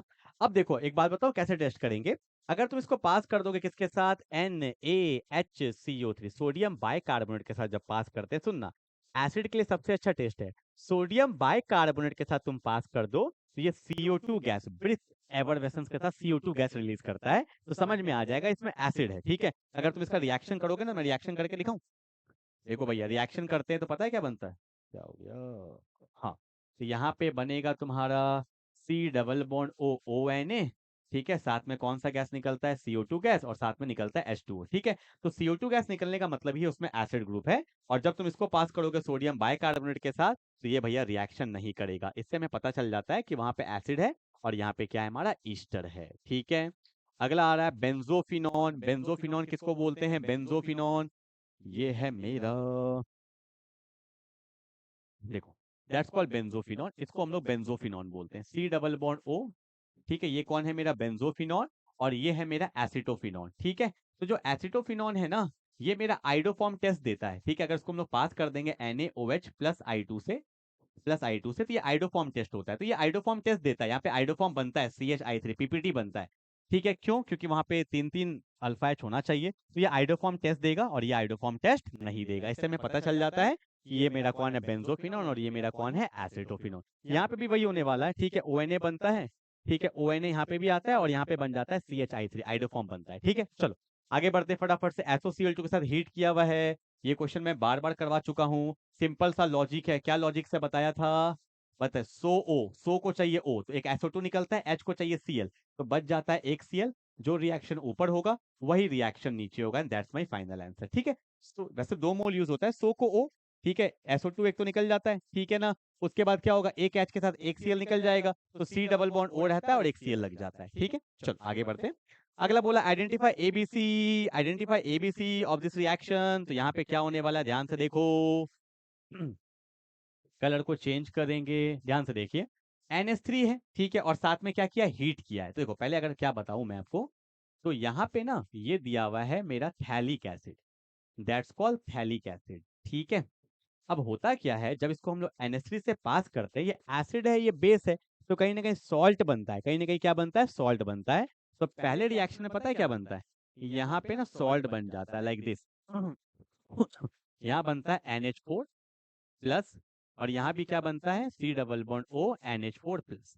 एसिड बेस रिएक्शन हो गया। N पे क्या होता है, कहीं ना कहीं लोन पेयर होता है, ये एसिड पे H प्लस है, तो N अपना लोन पेयर H को देता है, तो NH4 प्लस बन जाता है। और जैसे ही हीट करते हैं, हीट करने पे तो वाटर ही निकलेगा, यहाँ से भी H2O निकलता है, यहाँ से भी H2O निकलता है, तो यहाँ पे जो कंपाउंड बनता है वो बनता है C double bond O NH2, और यहाँ पे भी जो कंपाउंड बनता है वो बनता है C double bond O NH2। ठीक है, और जब तुम इसको स्ट्रॉन्ग हीट कर देते हो, तो यहाँ पे कंपाउंड बनता है थैलामाइड, यहाँ से अमोनिया ग्रुप निकल जाता है NH3, एक N एक H3, NH3 निकल जाता है। ठीक है, और यहाँ पे जो कंपाउंड बनेगा मैं आपको दिखाता हूँ, वेरी इंपॉर्टेंट। अमाइन चैप्टर में एक रिएक्शन है, गैब्रियल थैलामाइड रिएक्शन, वहां पे यूज होता है। तो यहाँ पे आता है C डबल बॉन्ड NH, यहाँ पे तो C डबल बॉन्ड O ही बचा, और ये आपस में जुड़ जाता है, इसको बोलते हैं phthalimide. That's very very important reaction. ठीक है, तो आपको आई होप मैंने सारे क्वेश्चंस करवा दिए हैं। फटाफट से एक लास्ट क्वेश्चन करते हैं। ठीक है, हालत खराब हो चुका है मेरा, आओ जाओ फटाफट से लास्ट क्वेश्चन।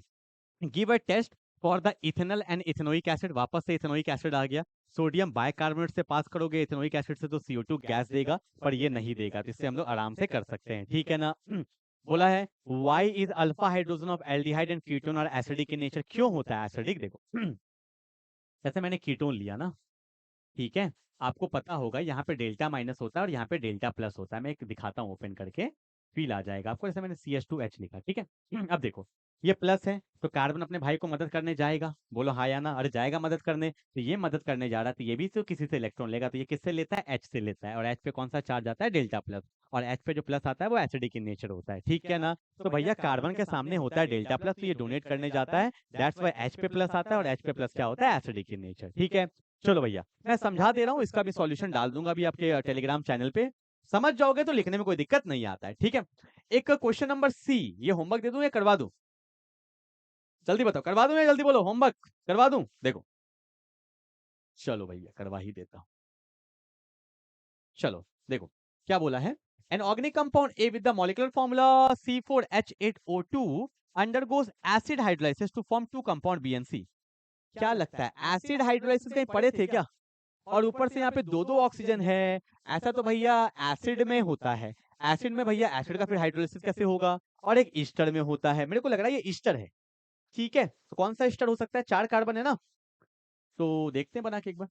मैं लेता हूँ CH3 C double bond O O C2H5, मैंने एक ईस्टर बना दिया, आई एम नॉट श्योर ये है या नहीं है। ठीक है, फॉर्मूला ठीक है, देखो तो 2 और 1 3 1 4 2, ठीक है, चलो मेरे को लग रहा है 5 3 8, हाँ ठीक है ठीक है ठीक, आगे देखते हैं। Undergoes acid hydrolysis. आपको पता है जब इसको एसिड हाइड्रोलाइसिस करते हैं, याद है कि जब अल्कोहल प्लस एसिड बनता था, अल्कोहल प्लस एसिड रिएक्ट करता था तो ईस्टर प्लस वाटर निकलता था, और ईस्टर को वाटर में डालेंगे तो वापस से वही होगा ना, एसिड प्लस अल्कोहल बनेगा। तो CH3 C डबल बॉन्ड, वो क्या करते थे, वाटर का एडिशन करेंगे ना, तो यहाँ पे दे देंगे OH, यहाँ पे दे देंगे H, तो यहाँ पे आ गया एसिड और यहाँ पे साथ में बन जाएगा C2H5OH। ठीक है, मेरे को लग रहा है ये मान लेते हैं A और ये मान लेते हैं B बना है। आगे देखते हैं क्या बोला। ठीक है, अच्छा BC है ना, BC। ओके, तो ये B है, ये C है और ये A है। आई एम नॉट श्योर कि ये है या नहीं, सही बता रहा हूँ एकदम ना। ओके, बोला ऑक्सीडेशन ऑफ C। अगर C का ऑक्सीडेशन करते हैं एसिडिफाई पोटेशियम पर मैग्नेट के साथ, अरे बाप रे बाप, इसको अगर एसिडिफाई किया पोटेशियम पर मैग्नेट के साथ, ये स्ट्रॉन्ग ऑक्सीडाइजिंग एजेंट होता है, तो भैया अल्कोहल को एसिड में ले जाएगा तो बन जाएगा C2H5, ये बन जाएगा भैया CH3COOH, ये बन जाएगा एसिड। ठीक है, 2 कार्बन का एसिड बन जाएगा। ऑल्सो प्रोड्यूस भी, हाँ देखो ये वापस से बन गया, ऑल्सो प्रोड्यूस भी बिल्कुल सही जा रहा है। ठीक है, and sodium salt of be on heating with soda lime gives methane, बिल्कुल सही बात है, इसको डीकार्बोक्सिलेशन कर रहा है। ये बोला है कि अगर सोडियम सॉल्ट, मतलब इसको पहले NaOH से पास किया तो इसका सॉल्ट बना लेते हैं, एसिड प्लस बेस से क्या बनता है, सॉल्ट बनता है, CH3C डबल बॉन्ड ONA बन जाएगा। और इसको जब सोडा लाइम से पास करते हैं तो मैंने आपको सिखाया था डीकार्बोक्सिलेशन रिएक्शन में ये पूरा ग्रुप निकल जाता है और CH3 में क्या चाहिए, CH4 बन जाएगा और साथ में सोडियम कार्बोनेट भी निकलता है, डीकार्बोक्सिलेशन रिएक्शन। ठीक है, चलो भैया क्या बोला है, हाँ आइडेंटिफाई ABNC, तो ए मेरा कौन हो गया, आपका ईस्टर हो गया। ठीक है, और इसको इथाइल इथेनोइड भी बोल सकते हैं। और हाँ, बी कौन है मेरा, एसिटिक एसिड। सी मेरा कौन है, आपका इथेनॉल है। बोला है out of B and C which will have higher boiling point, acid का बॉइलिंग पॉइंट क्या होता है, ज्यादा होता है। ठीक है ना, चलो I hope you will get the concept. सारा क्वेश्चन हमारा कर लिया। अगर कोई टॉपिक आपको समझ में नहीं आया हो तो मेरे को वीडियो बना दूंगा, उसका कमेंट कर दीजिएगा, और टेलीग्राम चैनल पे भी डाल रहा हूँ पूरा PDF, पहले अच्छे से कर लो फिर मिलते हैं। ठीक है, चलो मिलते हैं भैया, सैंपल नंबर 5 भी करना है, जो जो वीडियो डाल रहा हूँ करते रहिएगा। मिलते हैं अगले क्लास में, तब तक के लिए बाय बाय।